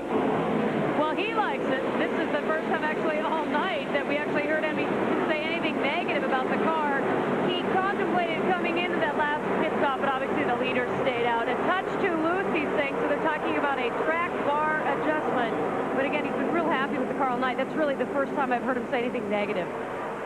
Probably with conditions changing a little bit, the track's probably cooled down quite a bit over where it started. Might want to make a change. Now here is a wad of veterans, all good cars from Rusty Wallace with Jimmy Johnson, Jeff Gordon, Dale Earnhardt Jr., Tony Stewart. What are these stars of the sport doing fighting back at 14th position? Well, I think what we have here, we have a lot of cars with fresh tires, a lot of cars with old tires. Jeff Gordon in the 24, Tony Stewart in the 20, Jimmy Johnson in the 48, all made pit stops on that last stop. Dale Earnhardt Jr. in the 8, Rusty Wallace in the 2 stayed out. And I think it's going to hurt Rusty because these guys are all over him. Pushing him all over the place, 3 wide down the front straightaway, Nemechek on the inside, Jimmy Johnson on the outside, and Rusty gets out of the way. A little bit of white knuckle racing here. With 111 laps to go, you're riding with Ricky Rudd alongside Rusty Wallace. know what, Mike? Just in front of this battle right here, Casey Kane in the 9 car, it was not that many laps ago that he was about to go a lap down. Now he's in the 13th position. So Matt, Tommy Baldwin and that group starting to make the right adjustments. Picked up the lucky dog earlier. This team has really worked on this race car. The last stop, Larry Mack, a host of adjustments, wedge, track bar, air pressure. They have slowly worked driver 9 back up, running in the 13th position. Starting with Atlanta, every other race has been a top 5 finish, and this is one of those races, if they keep with that trend, should be a top 5. He finished top 5 here last fall. And Matt, he was one of the cars that made a pit stop on that last caution, and he has 4 fresh tires as well. Yeah, and good teams, you know, they just make the right, they get the caution, they get a chance to work on it, they'll get the car competitive. You got to love this. Tony Stewart and Dale Jr. side by side over the last 3 laps. Now Nemechek coming in there moves our point leader Jimmie Johnson aside. He wants part of this action. And this is way back at 15th place.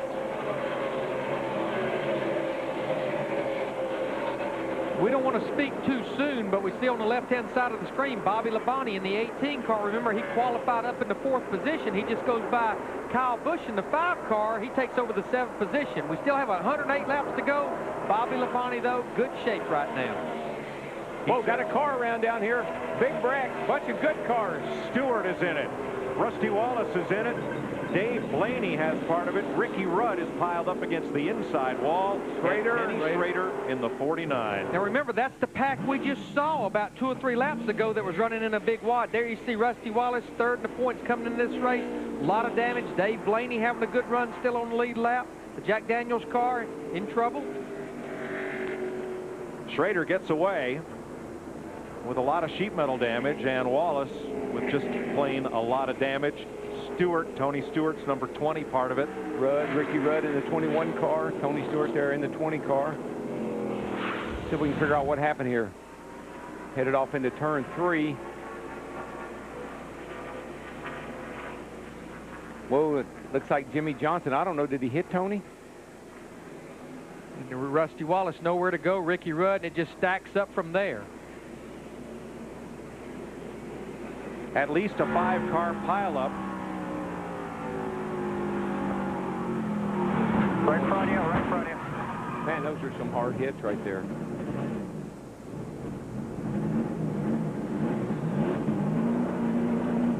There may have been contact. If so, it was slight, but that's all it takes at the speeds and the G-forces that these cars enter turn 3. Well, I say it all the time, you know, at some point on the racetrack out there, all you got to do is reach out and touch one of them with your hand. It'll spin around. Especially at over 160 miles per hour entering the corner.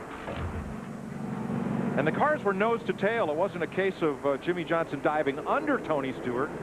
Looked like they just made slight contact. We'll get another look at it after we have a look at pit stops. Brian Vickers, best career finish, 6th at Atlanta this March.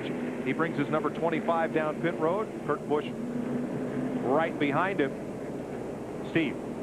And Mike, there's a lot of debate about whether or not to pit, but they decided at the last second to bring it in. They're going to take half a pound of air out of both rear tires and 3/4 of a turn in the right rear. Matt. Brian Vickers stopping short in his box, knowing that the 9 as the tire almost gets away from the 25. Casey Kane ruined his entry. They're going to make a slight air pressure adjustment. The 25 of Vickers got tighter on that last run. The 97 of Busch is going to beat him out. Almost 2 years since the Hendrick Motorsports number 25 went to victory lane. It was May 2003 with Joe Nemechek. As Tony Stewart's woes continue. There's a look at Brian Vickers, the 2003 Busch champion and 2004 Nextel Cup Rookie of the Year. Let's have another look here, Darrell. Let's see if we can get a good look here and see what happened. Looks like Jimmy's down. He's coming.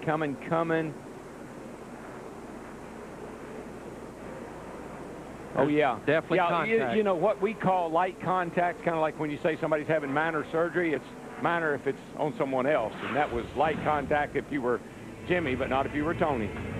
It's minor if you recover. We're under caution, Michael Waltrip, the new leader.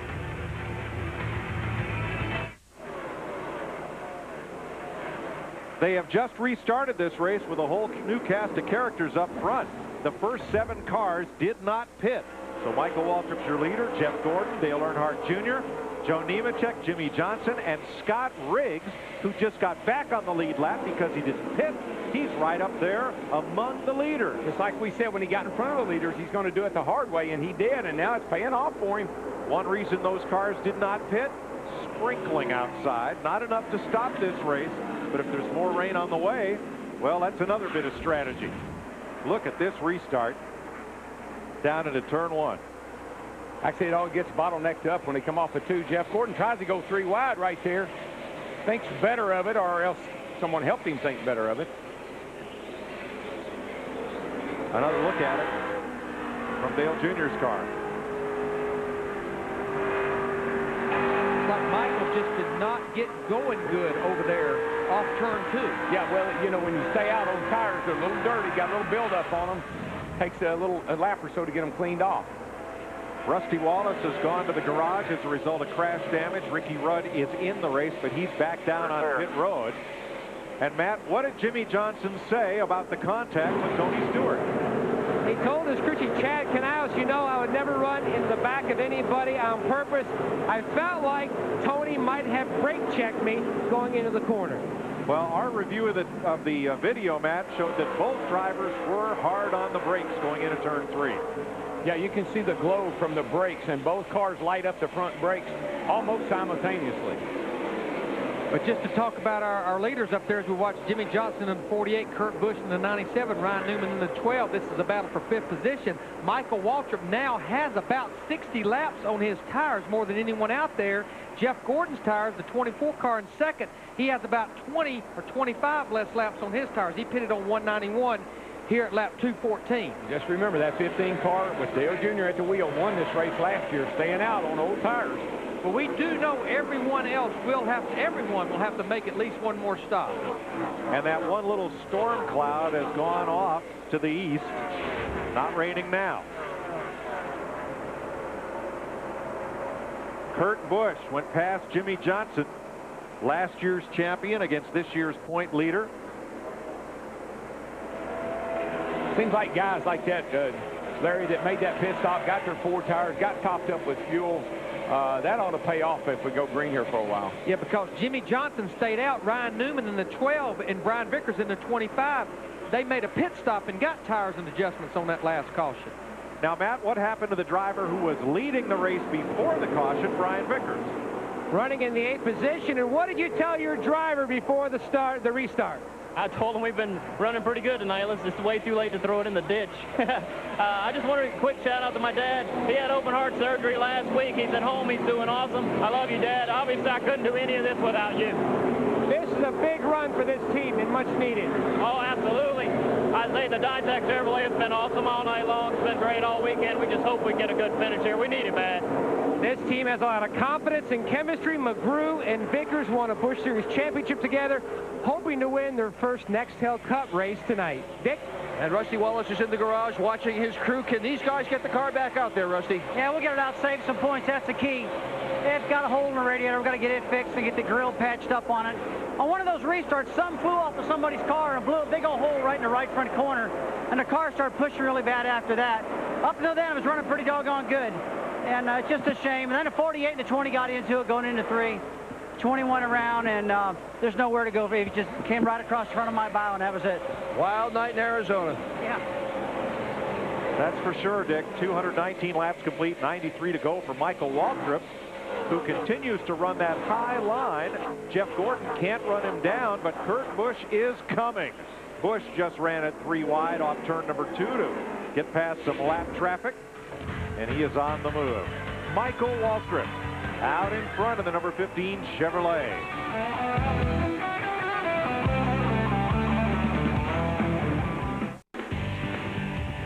The Subway Fresh 500 on Fox is brought to you by UPS. We're going to race the truck. People love the truck. Yes, the official delivering company of NASCAR delivers the chance to win 4 tickets to next year's Daytona 500. Go to foxsports.com, keyword UPS. Michael Waltrip had started 222 consecutive races since the last time he failed to qualify, which was in Phoenix in 1998, where he was leading moments ago. Here's why, Jeff, we're under caution, the 41 car. 41 car, Casey Mears right there. All of a sudden, he comes down in his corner, and the right front tire looks like it goes away. You see a little puff of smoke right there. Next thing you know, he is in the outside wall, Chris. So 89 laps to go under caution, getting ready to go green. Mike? 11 cars at the front of the field chose not to pit. Mears has gone to the garage where he joins Rusty Wallace. Greg Biffle's car is out of the race. Matt Kenseth and Carl Long as we get ready to go green with 87 laps to go. But I think all of those cars that just pitted, including Kevin Harvick at two right side tires in the 29, Ryan Newman took left side. I think all the cars that pitted can make the distance from here to the end on fuel. And the way this cycles around, the driver who started on pole but has never won here, Jeff Gordon, is the race leader. But we're quite sure he'll have to make one more stop. He's not been to pit road since lap 191. Joe Nemechek second and looking for the lead on the inside in the 0-1.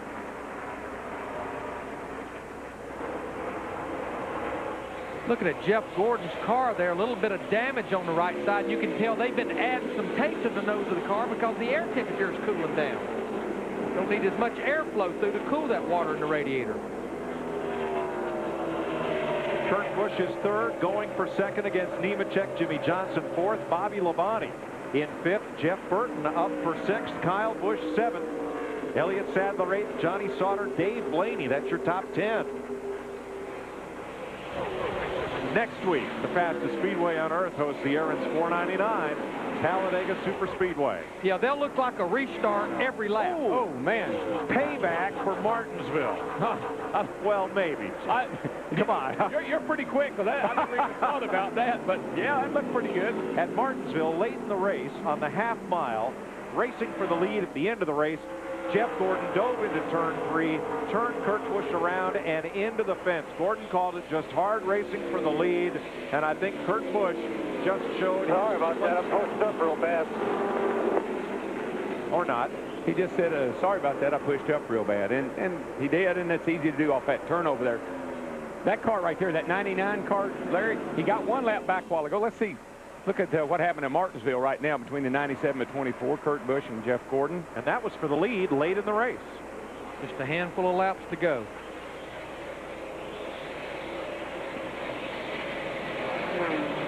What happened just now damaged neither one of those cars, but moves Kurt Busch up to the front.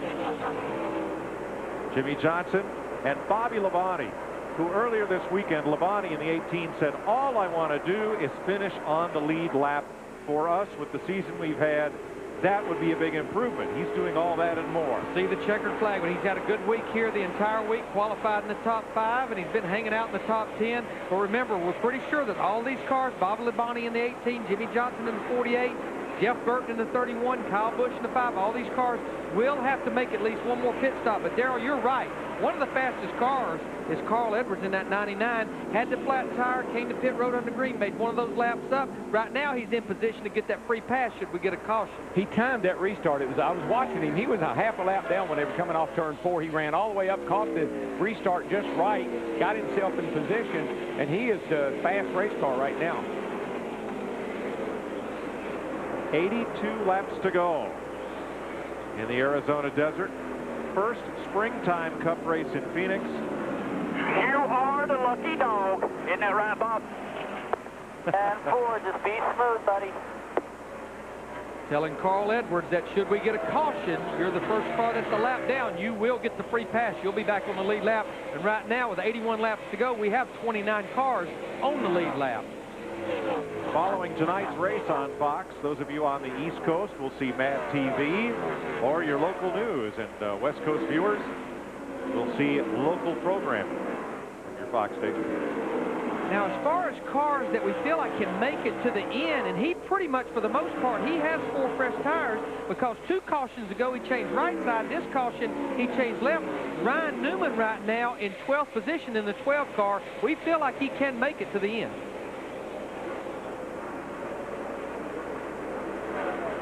This is a battle. Jeff Burton in the 31, Kyle Busch in the 5. This is a battle for the 6th position. Here's what's coming up after tonight's race on Fox. Mad TV, your local news on the East Coast and local programming out west.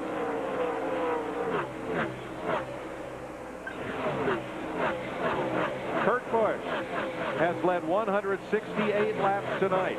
Brian Vickers out front for 29 circuits. Michael Waltrip has led 15. What about Michael, Jeannie? Well, maybe you're wondering, why did he come in during that last pit stop? Why mess with success? That's kind of what Michael was asking. The car just a tick free, so there was a bit of a debate. Tony Eury Jr. says, look, we'll barely turn that track bar. I mean, it was maybe a quarter turn. And then he added, look, from here, we can go to the end. Let's get them. Well, Jeannie, they're getting to that point where they know they may not have a chance to make another adjustment. You want to just make those small changes where you don't jump the fence with it. Well, he's doing good. He's coming on just like he has every other run, Larry. He was a little slow on the restart, but he has got her wound up now, and he just went by the 12 and the 8, Dale Jr. and Ryan Newman. He's working on Kevin Harvick in the 29 up on that high side. But his teammate, Dale Earnhardt Jr. in the 8 car, we pretty much know he can make it to the end, too, on fuel. Harvick is the 11th place car. In the 29 as Michael Waltrip tries to take the high line and run him down. 77 laps to go, and for some drivers there will be at least one more pit stop.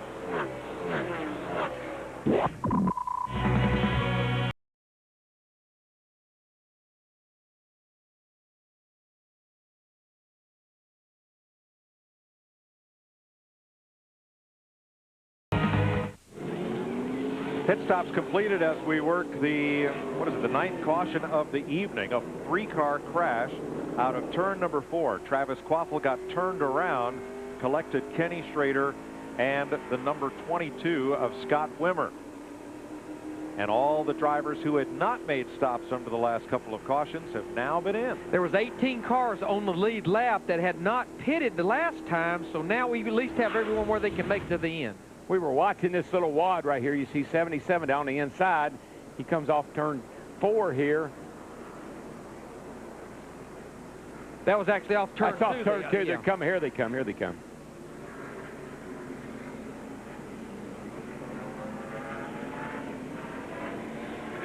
Looked like Travis Kvapil in the 77 rolled out of the throttle. Mike Bliss in the 0 got into the back of him. And, of course, the chain reaction from there. Kenny Schrader in the 49. Scott Wimmer in the 22 having a good run. And add Clint Boyer. A little bit of damage there. Yeah, a little just got back on the lead lap. He got through there without hurting his car, I think. Boyer did. He squeezes between the wall and... Yep, you're right there. Yeah. No damage. Let's ride with Kevin LePage, that white car, who sneaks through the end of this. Still there. Good job, good job. He's right on through there. Most of these cars that are damaged were still on the lead lap. See, Tony Stewart in the 20 car, their orange car came through there, just got through. LePage, the R&J Racing Dodge, who had such a fine run at Daytona. Good qualifying effort here. In case we didn't mention it, Carl Edwards, the 99 car, at one point not that many laps ago, 2 laps down after having a flat on the green, he got the free pass. He's now back on the lead lap. He got them back just about as quickly as he lost them. And Tony Stewart's evening has more difficulty. Tried to pull out from his pits. Trouble. He stopped. They rolled him back into the pit, and they're under the hood with big wrenches. Yeah, it looks like they're trying to tighten up an oil line or something there. Stewart, who spent 50-some weeks in the NASCAR top 10, came in here 11th, and as you saw on the screen, could fall to 14th. Like carrying a magnet around, attracted to the wrong place at the wrong time, and bad luck is the leader here, Mike, as we get ready to go green. Rusty Wallace back in the race. They tried to push start Tony Stewart without success. And Vickers takes him to turn 1. Tony has a lot of fluid coming out of his car. I'm not sure where that's from. They were trying to tighten up some line, oil line, water line, or something, and now it won't start. The first, 8 cars stayed on track and did not pit, so we cycle around to Brian Vickers in the 25, back in the lead over Michael Waltrip, Kevin Harvick, Dale Earnhardt Jr., Ryan Newman, Jeremy Mayfield, Dale Jarrett, and Jamie McMurray. Those are the 8 drivers who did not pit. Yeah, they had about 20 laps on their tires. They all pitted with about 90 laps to go, but now with what those last group that pitted on that last caution, we feel like everyone can make it to the end on fuel here. We've got... I'm telling you what, when they get over there on turn 2, I need not to look over there because I think they're wrecking every time they come off there. 3 wide sometimes. Dick Berggren, what's wrong with Tony Stewart? Well, what's not wrong with him, Mike? They had an oil line fail. That's what all this liquid is on the ground here on pit road. They changed that oil line. Now Tony can't get the car in gear. They went out the car, fired it, get in gear. They put it in gear, in high gear. They push him off, and Stewart's leaving, but stuck in high at the moment. Stewart is back in the race. He has lost 6 laps. Dale Jarrett battling with Jeff Burton and Jeff Gordon. This is a race for 8th place. Make that 9th now. Jarrett and Burton side by side. And just ahead, Gordon trying to make his way back to the front. On the left, Brian Vickers has been caught by Kevin Harvick for the lead. Now, Harvick's been bearing down on him. Hadn't gotten him yet, but he's been closing up and getting close. And you know what's amazing on Kevin Harvick? 20 laps ago, we talked about all these cars that stayed out that time, pitted with 20 laps on their tires. He only went with right side tires only on that last stop. Our pole sitter, Jeff Gordon, up to 8th. Matt's there.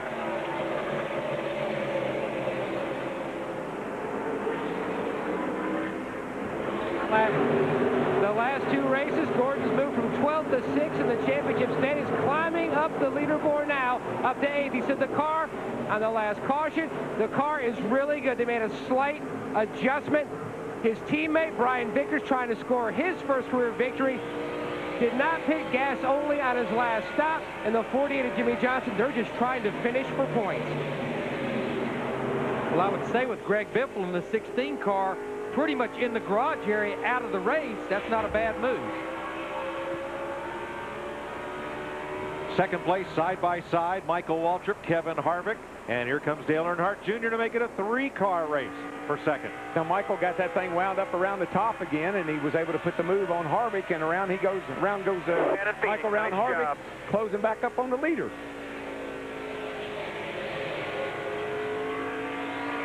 Right now, our leader, Brian Vickers, in the 25 car. He's wrestling with Mike Wallace in the 4 car, who's a lap down, trying to get back on the lead lap.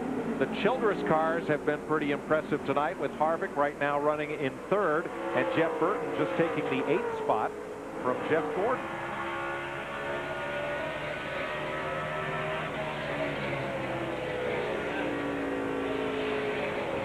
Darrell, the wind here has become a factor in this race. Pit boards are being blown down pit road. The flags are out straight, and you're getting a tailwind, which has got to help you down that back straightaway. I'm sure it does. It'll buff you at the front of the car when you're out front in clean air. It'll buff the car around quite a bit, but I'm surprised we haven't seen more debris blowing around and sticking on some of those Dodge noses like we've seen a number of times this year. I just know who got a tailwind through 3 and 4 that last time. Michael Waltrip in the 15 car. He's up there in that 3rd group, and he is reeling that leader in right now, Brian Vickers, in the 25.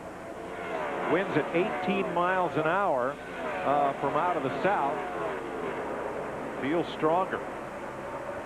Elliott Sadler around Jeff Gordon. That is 11th place for that Robert Yates Ford. These guys have made a nice recovery. That 38 car was not that many laps ago. They were about to go a lap down when the caution came out. Elliott had a nice run here last night, finished 2nd, so some of that information, maybe he's carried it over to tonight and it's helping him. Yeah, I guess the force is with him, Darrell, as that new Star Wars movie comes out soon. Now, the car I've been watching right now is in 5th place. Kurt Busch, who started on the outside of the front row when this race started. He's up in 5th position, the 97 car. Now, he's the first car that has the freshest tires. You see him right there, the Irwin 2, and right now he's running some pretty good lap times, Steve.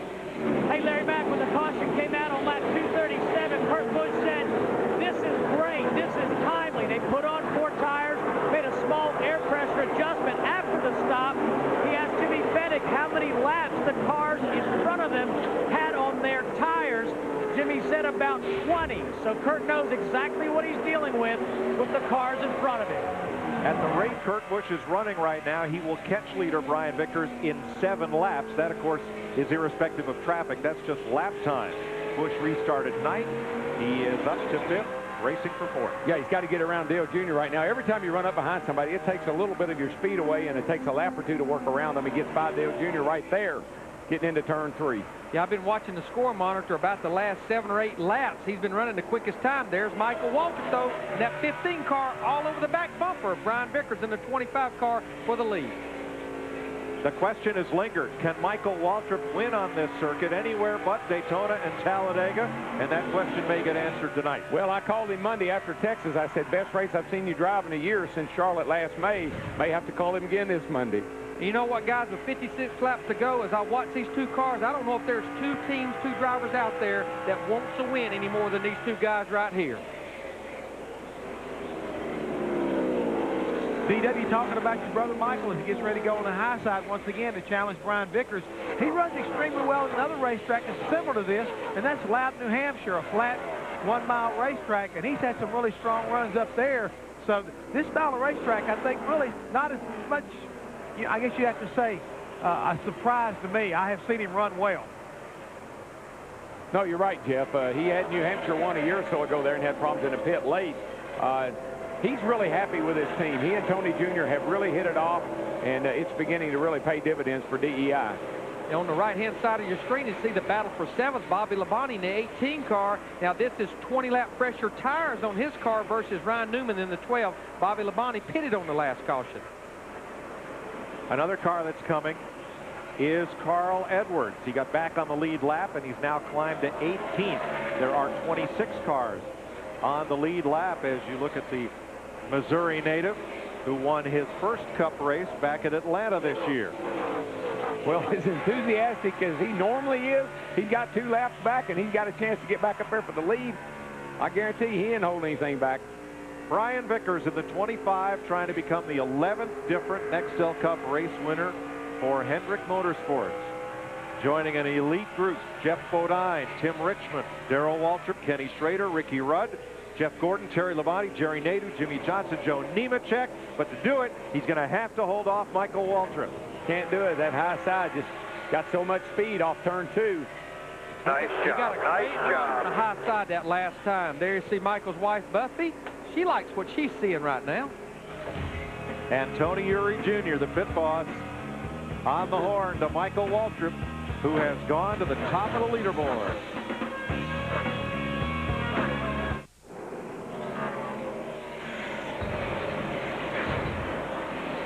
Kurt Busch is trying to become the 10th different Ford driver to win at Phoenix. Joining Alan Kulwicki, Bill Elliott, Davey Allison, Mark Martin, Ricky Rudd, Dale Jarrett, Rusty Wallace, Jeff Burton, and Matt Kenseth. Fords have won 11 of 17 Cup races at Phoenix, including 3 of the last 5. Ford built for the road ahead as Kurt Busch and Michael Waltrip go at it for the lead. We've been watching the score monitor. He's been running Michael down 2 to 3 tenths a lap over the last 5 or 6 laps. Kurt is so fast. I mean, he can get down in the corner so well. And obviously right there, he just accelerated right off and drove up in front of Michael, and away he goes. His corner entry is a much faster. You know, and the last thing I think Kurt Busch would like to see now, as good as his car is, I think he'd hate to see a caution. In fact, we listened in a while ago with him and crew chief Jimmy Finney. Should I be saving my stuff? Are we going to stay out? Just depends when the yellow's going to fall, doesn't it? Yeah, just go ahead after him. That's all Kurt Busch needed to hear. That's good stuff. Just go on up there and get him. Boy, he's got his hands full right now with that 4 car, though. 4th place, Kevin Harvick surrenders to Dale Earnhardt Jr. And I couldn't think of a better place for Dale Earnhardt Jr. to come back to with that race team. Had the great run a couple of weeks ago or last week at Texas, and here they are battling back up in the top 5 at a place that he's won the last 2 races. I'm telling you right now, that 4 car, Mike Wallace, is giving Kurt Busch a fit. He's got that 4 car pretty good right now. He can't get by him. He just can't squeeze up in front of him. He'd like to right there, but just can't quite do it. Oh, 4 cars hauling down that straightaway. I have to check the list, but I believe Mike has much fresher tires than Kurt Busch. Looks like he's going to go under the lap down here. Well, he's just going to squeeze in front of him. He better be careful. Following tonight's race on Fox, you'll see Mad TV or your local news on the East Coast and locals programming from your West Coast Fox affiliates. Glad to have you along for the ride in the Subway Fresh 500, which has 40 laps to go. Along with Darrell Waltrip and Larry McReynolds, I'm Mike Joy. Kurt Busch has now opened up 0.4 of a second on Michael Waltrip. with Brian Vickers third. Dale Earnhardt Jr. now fourth, ahead of Kevin Harvick. I'll tell you what, one of the fastest cars I've been watching here since Kurt Busch has been up there battling is Jeff Burton in the 31 car. He just drove by his teammate, Kevin Harvick, in the 29. Jeff Burton still trying to find the first top 10 of this year, and here he's up there in the top 5 now. Pretty good run for both those Childress cars tonight.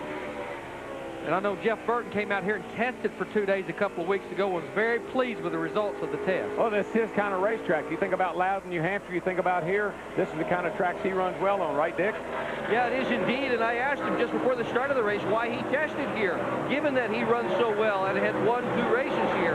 And Burton told me that their testing schedule is to go to racetracks where they do extremely well and racetracks where they do very poorly. As usual, he didn't qualify particularly well, 20th spot, but Burton tonight, good car, running in 5th spot right now and motoring forward. By the way, he's got 4 fresh tires on that too. They're trying to make the strong points stronger and the weak points a little better.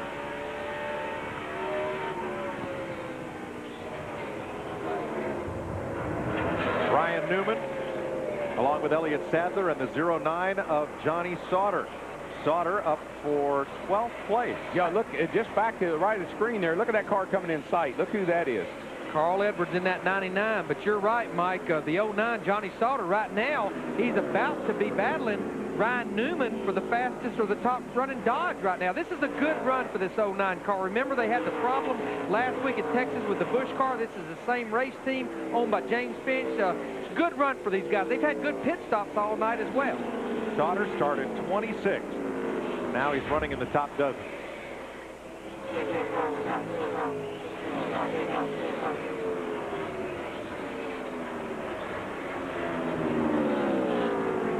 Boy, since Kurt Busch, the 97 car, took the lead, he has just checked out. He's been pretty much beating the competition by about 1 or 2 tenths a lap over these last few laps since he got out front. Yeah, can you say cruise control? I think he's just pretty much riding right here, saving a little something.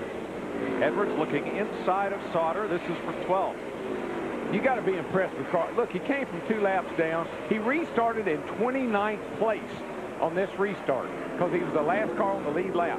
Or the last car, he was at the tail end of the lead lap when he restarted. The most amazing thing about Carl Edwards here is that this fast 1 mile oval was the first paved track. All right, buddy, 2 more up there, 2 more, you can get them.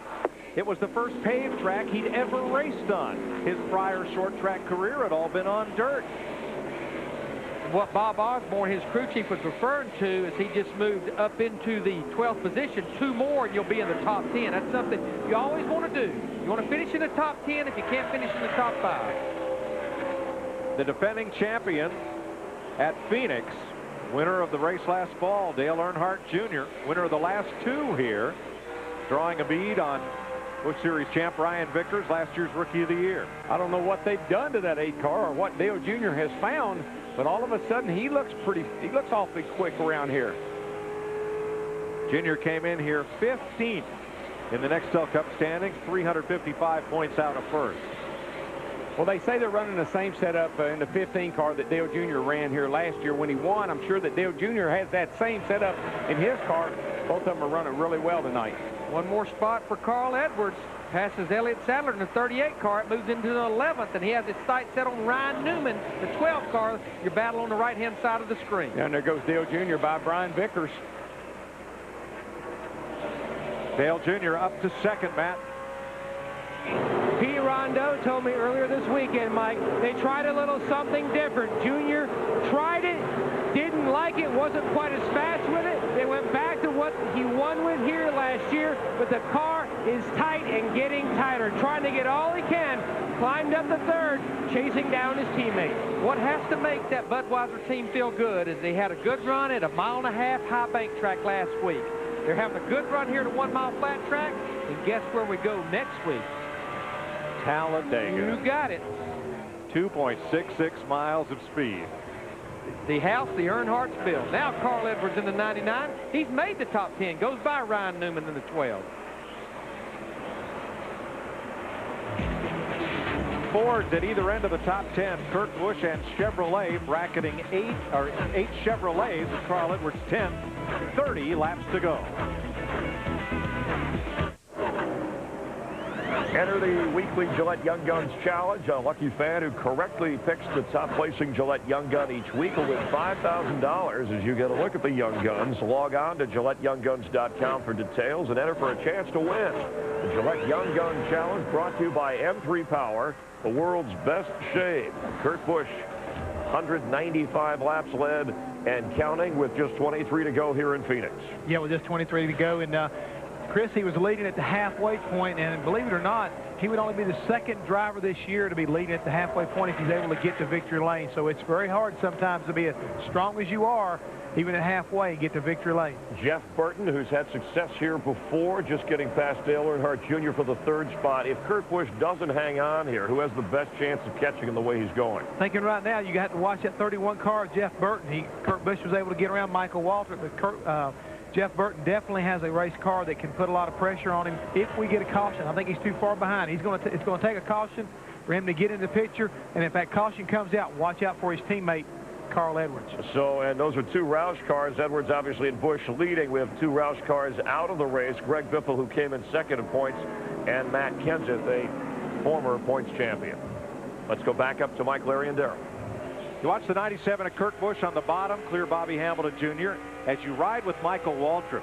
For the last 6 laps, those two have been trading back and forth who has been quicker. And Darrell, about 5 laps ago, Michael was within a car length of Kurt Busch, and now he's drifted back a little bit. What's up? I think Kurt Busch is kind of mirror driving, really. I think he's kind of keeping Michael at bay. But what happened to Michael when he lost so much ground, he overdrove the first turn, got up too high, and got the right sides up in the loose stuff. He really cost him a lot of time. He's now nibbling his way back up there. 20 laps to go. And Jeff Burton 5 seconds back. 17 to an 09. 09 to a 17. What he's saying is Michael Waltrip's last lap was 29.09. Kurt Busch's was 29.17 seconds, a 17. Yeah, when Michael hits it right on that high line, he closes. But if he doesn't hit it just right, then he loses a little ground.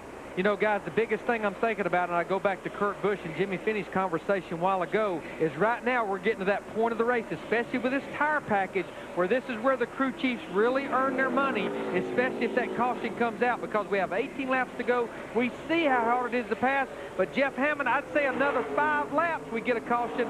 More than likely, these leaders will stay out. Right, Larry, I think you're right about that. Kurt Busch and Michael Waltrip probably won't have much of a choice. But guys like Dale Earnhardt Jr., Brian Vickers, Kevin Harvick, and especially Carl Edwards, if they could get an opportunity to get closer or to get 4 fresh tires, I wouldn't be one bit surprised to see them duck on pit road. Jeff, I'm going to tell you something. It's going to be a real shootout here at the end, because Kurt likes to run low, Michael likes to run high, and I'm telling you, they're going to be really close. It's going to be close here at the finish. And Darrell, right there we got a car that's bouncing off the wall. That was Ryan Newman right there coming up off of turn 4, being followed real close by the Elliott Sadler car racing Jeremy Mayfield. So need to watch out right there. That may be a flat tire getting ready to happen on that 12 car. 12th place race going on right there. Let's tell you about some of the big names and how they've fared tonight. Kurt Busch, the defending series champion, is your leader. Michael Waltrip in second. Jeff Burton, big rebound for this team, in third. Last year's winner, Dale Earnhardt Jr. in fourth. Brian Vickers led a bunch. He is fifth. Kevin Harvick sixth. Bobby Labonte needed a big rebound to overcome bad luck, and he's got it. He's the 7th place car. Rookie Kyle Busch is 8th. Joe Nemechek 9th, and Carl Edwards back on the lead lap in 10th. Watch the 12 of Ryan Newman here. These guys are battling for position here. Carl wiggled, and he just got up against the outside wall with Jeremy Mayfield in the 19 below him. Just a little kiss there. I don't think it hurt anything. Obviously, he's still maintaining pretty good speed, although the 19 is all over him. And they're still going at it. This time with Sadler and pole sitter Jeff Gordon, who's in 15. Now it's a ways back, another second behind Jeff Gordon to Jimmy Johnson, our Nextel Cup point leader. There's the Lowe's Chevy. Back in 16th. Mark Martin's in 17th, ahead of Casey Kane. Dale Jarrett still on the lead lap. But Tony Stewart at radiator trouble and then oil line trouble. He's 8 laps down. Ricky Rudd in and out of the garage. Rusty Wallace 40 laps back. Michael's caught Kurt Busch back, guys, and he's all over him. He's going to make that move on the outside. He got a heck of a run through the middle of turn 3 and 4 that time. And you know what, Darrell?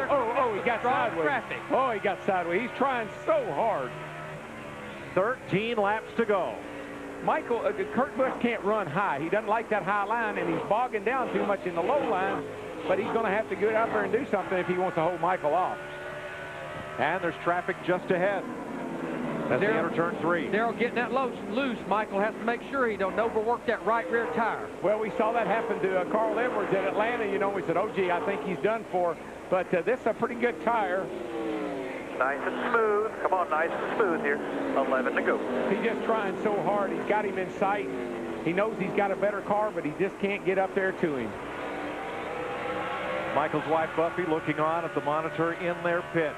Bobby Labonte has passed Kevin Harvick for 6th place.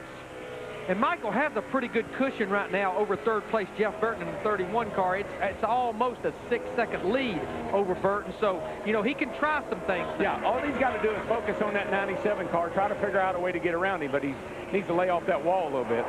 He's taking nice and smooth. Doing good.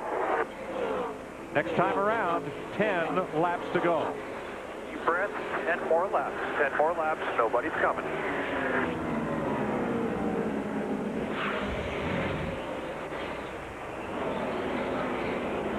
That was Buffy's reaction as Michael Waltrip bounced it off the wall while trying to take the lead from defending series champion Kurt Busch.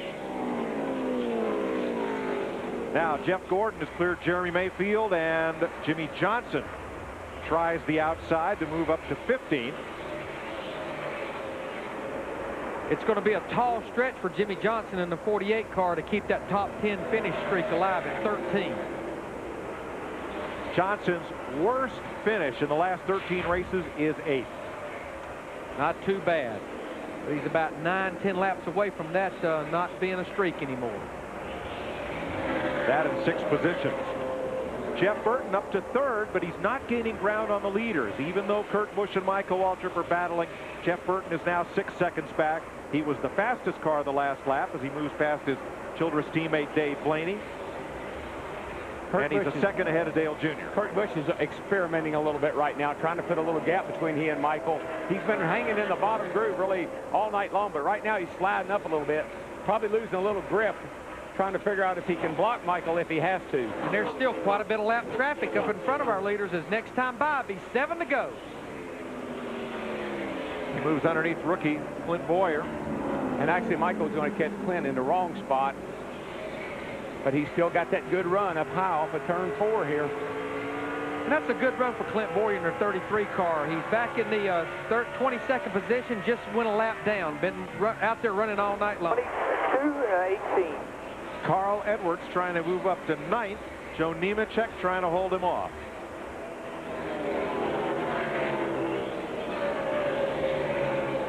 What?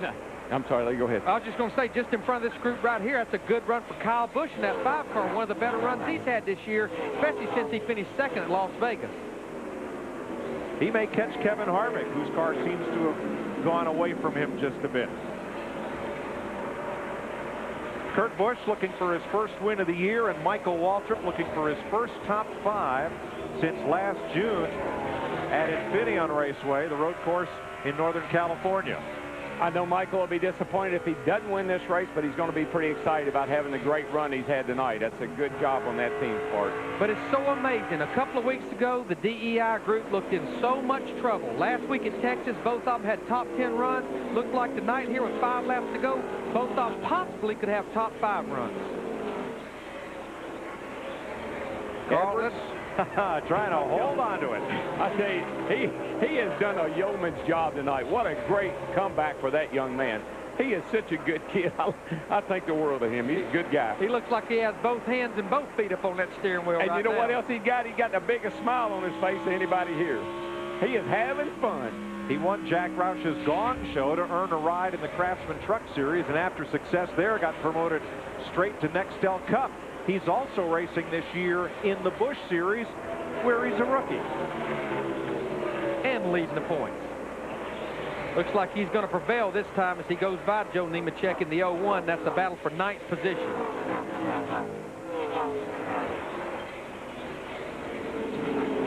Still going at it. Ryan Newman and Jeff Gordon for 13th position, about 20 seconds behind the lead. Good rebound of that red car behind them, Jeremy Mayfield in the 19 car. He was a lap down at one point, got the free pass, and now he's up here trying to hang into the top 15. 3 to go.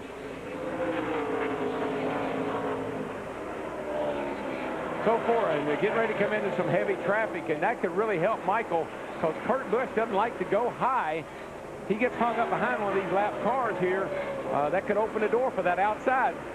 Half a second separate the leaders with 2 laps to go. That's Mike Bliss just ahead. And Michael Waltrip this close to the lead. Yeah, Mike Bliss in the 0 car. He's trying to stay. Michael's got trouble. Oh, he got it too high. One more coming to the white here. 43's coming hard. Just bring it home. 1 more lap to go. 1 more lap. He just drove it in turn 3 way, way, way too hard. He got up in the loose stuff with him. That was kind of a last-ditch effort. Waltrip should be safe in second place. Jeff Burton is 8 seconds back. Kevin Harvick, 29 car, has problems. And he will drop from 9th place. Off turn 4. Kurt Busch, the defending series champ, gets his 12th career win. The 5th win at Phoenix for car owner Jack Roush, and Busch's first victory of the season. Guys in the best. Michael Waltrip second. Jeff Burton in the 31 car. You heard him. Ends up third. Dale Earnhardt Jr. fourth. Brian Vickers fifth. Bobby Labonte sixth. And how about Carl Edwards up to seventh? Yeah, he passed Kyle Busch with a lap to go to climb to 7th. Kyle is 8th. Johnny Sauter, great run, 9th place. Joe Nemechek, 10th. And Kevin Harvick will limp around and be the last car on the lead lap in 19. A lot of cars needed good runs. They got good runs tonight.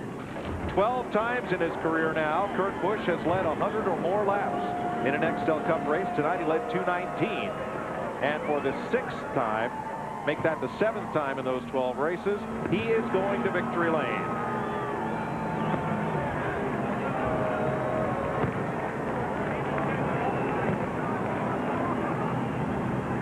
The Las Vegas native who came out of dwarf cars like the Legends cars.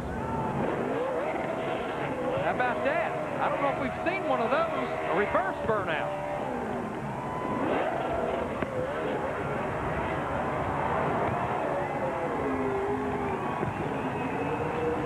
Kurt Busch has his first win of the season. We'll meet him in victory lane next.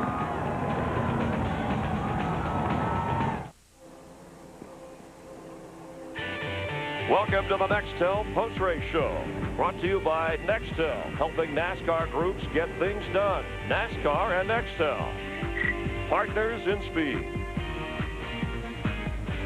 Kurt Busch led a career-high 219 laps tonight, doing the Alan Kulwicki victory lap. Salute to the fans. Kulwicki's first Cup win was at this very track in Phoenix back in 1988. The 3rd different winner for Jack Roush Racing this season. Biffle Edwards. And now Kurt Busch. Roush has won 4 of 8 races so far, and in victory lane, Jeannie Zalasko is standing by. And the heavens are opening up in more ways than one. When you are Kurt Busch, you set the bar very high. So really finishing outside of the top 10 has been disappointing. This obviously has to feel good for Kurt. You can understand his desire to get up there with the crew. So I'm getting up there. Where are you, Kurt? How good does this feel?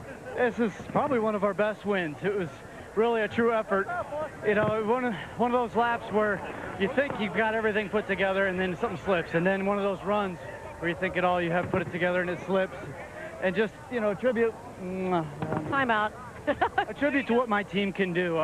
You know, we've been struggling at qualifying at these impound races, and this is a big adjustment for us to make and try to get that car up front. And so we got the lead laps tonight, and my Irwin Industrial Tools Ford was awesome. I mean, how hard was it to fend off the 15? He was tough. I couldn't believe it.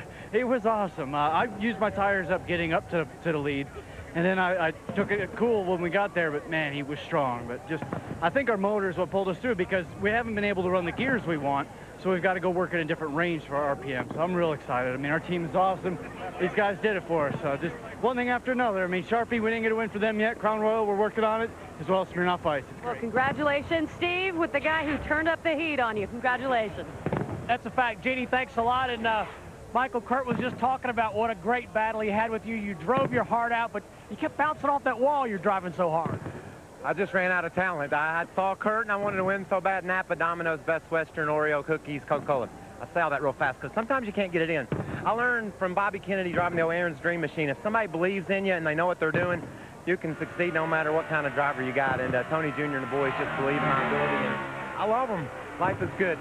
Great job, Michael Waltrip. Thank you. Let's go to Dick Berggren. With Jeff Burton, who finished third tonight. That's his best finish of the year and his best finish for RCR. Congratulations on a terrific run. How much fun did you have out there? We had a lot of fun. Had to come from the back several times, but Singular Chevrolet ran well all night. You know, what we've done in the last 2 weeks, we've finished where we deserve to finish, and that's the first 2 weeks we've done that. This is a better race team than the points indicate we are, just based on not being able to finish races as good as we need to. But that's part of being a good race team. So real proud of everybody keeping their head up, staying focused, coming here, and just getting what we deserve. That's what we needed to do. Congratulations. Matty? A good day for the company at DEI, and describe the difference in emotions from a month ago to tonight, Junior, as both teams ran well. Well, I'm real proud of anybody wearing a DEI uniform or everybody sitting at home that puts in a good 5, 6, 7 days work. And at DEI, just for us to finish in the top 5 tonight, I mean, man, I was having a hard time concentrating on me and watching Michael, hoping he'd get the win, but just real proud of DEI, man. Everybody's worked really hard, and I've been brutal at times. I just, you know, I don't know any other way to be, man, to speak my mind, and sometimes it's too much, but just glad everybody stayed with it. Nobody's give up, and we've all worked hard, and we'll all celebrate, you know, when this is all victorious, and it's getting that way. Off day tomorrow, and then next weekend it's Talladega. Dale Jr. moves to 12th in the points, but the biggest mover is Carl Edwards, who came from 26th to 7th in the race. He picks up 5 points. He came up with that in the last green flag run. The problem Rusty Wallace had, remember, he came into this race third in points, fell out of the race, and fell all the way back to 10th. You see him and Sterling Marlin, though, still hanging up there in the top 10. Well, we told everybody we'd have an exciting race tonight, and I think we did. I think the drama at the end there between Kurt Busch and Michael, and, you know, the way everything turned out, I thought it was a great show myself. I really enjoyed it. And Michael Waltrip, the cutoff of inside of 400 points. 4 wins for Roush, 3 for Hendrick Motorsports, 1 for Richard Childress Racing. Chris, as we head for Talladega. And Kurt Busch, defending points champion, who got to hang out with the Cubs in Mesa, Arizona in spring training. He's a big Cubs baseball fan. Certainly putting the pressure on, although trailing 173 points behind Jimmy Johnson. Well, but the thing is right now, still early in the season, you got to realize he never got an opportunity to really take over that point championship and win it until the final 10 races. So all he wants to do right now is get to victory lane, get some momentum going, and let everybody know, hey, I may be the 2004 champion, but I'm not rolling and playing dead in 2005. I want it back. What did you see in tonight's race here that you think some drivers will take to Talladega? Totally different atmosphere. You got to take a look right now with DEI, Michael Waltrip finishing second, his teammate and basically the leader of the whole pack, Dale Earnhardt Jr. finishing up in the top 5. Rolling in Talladega has got to be good medicine for this team right here, as strong as they are. Fireworks still going off here. Jeff Gordon, the winner in Talladega last year in the race that we will bring you next weekend. Fox, FX, and Speed's coverage begins on Thursday with Busch Series qualifying, Friday Cup qualifying, and then on Saturday, Nextel Cup practice on FX, the Busch Series race in the Aaron's 312, that's on Fox. Next Sunday, NASCAR This Morning on Speed, and Nextel Cup racing in the Aaron's 499 on Fox. NASCAR's Victory Lane wrapping things up. Last year they had a 9-car wreck, at one point a 27-car wreck in Talladega, so it should make for an exciting race. On the East Coast, you'll see Mad TV or your local news coming up next. Local programming for those of you watching Fox on the West Coast. So Kurt Busch, his first win of the season. Michael Waltrip, his first top 5 since Sonoma of 04. For our entire crew, Jeff Hammond, I'm Chris Myers in the Hollywood Hotel. We'll see you at the show.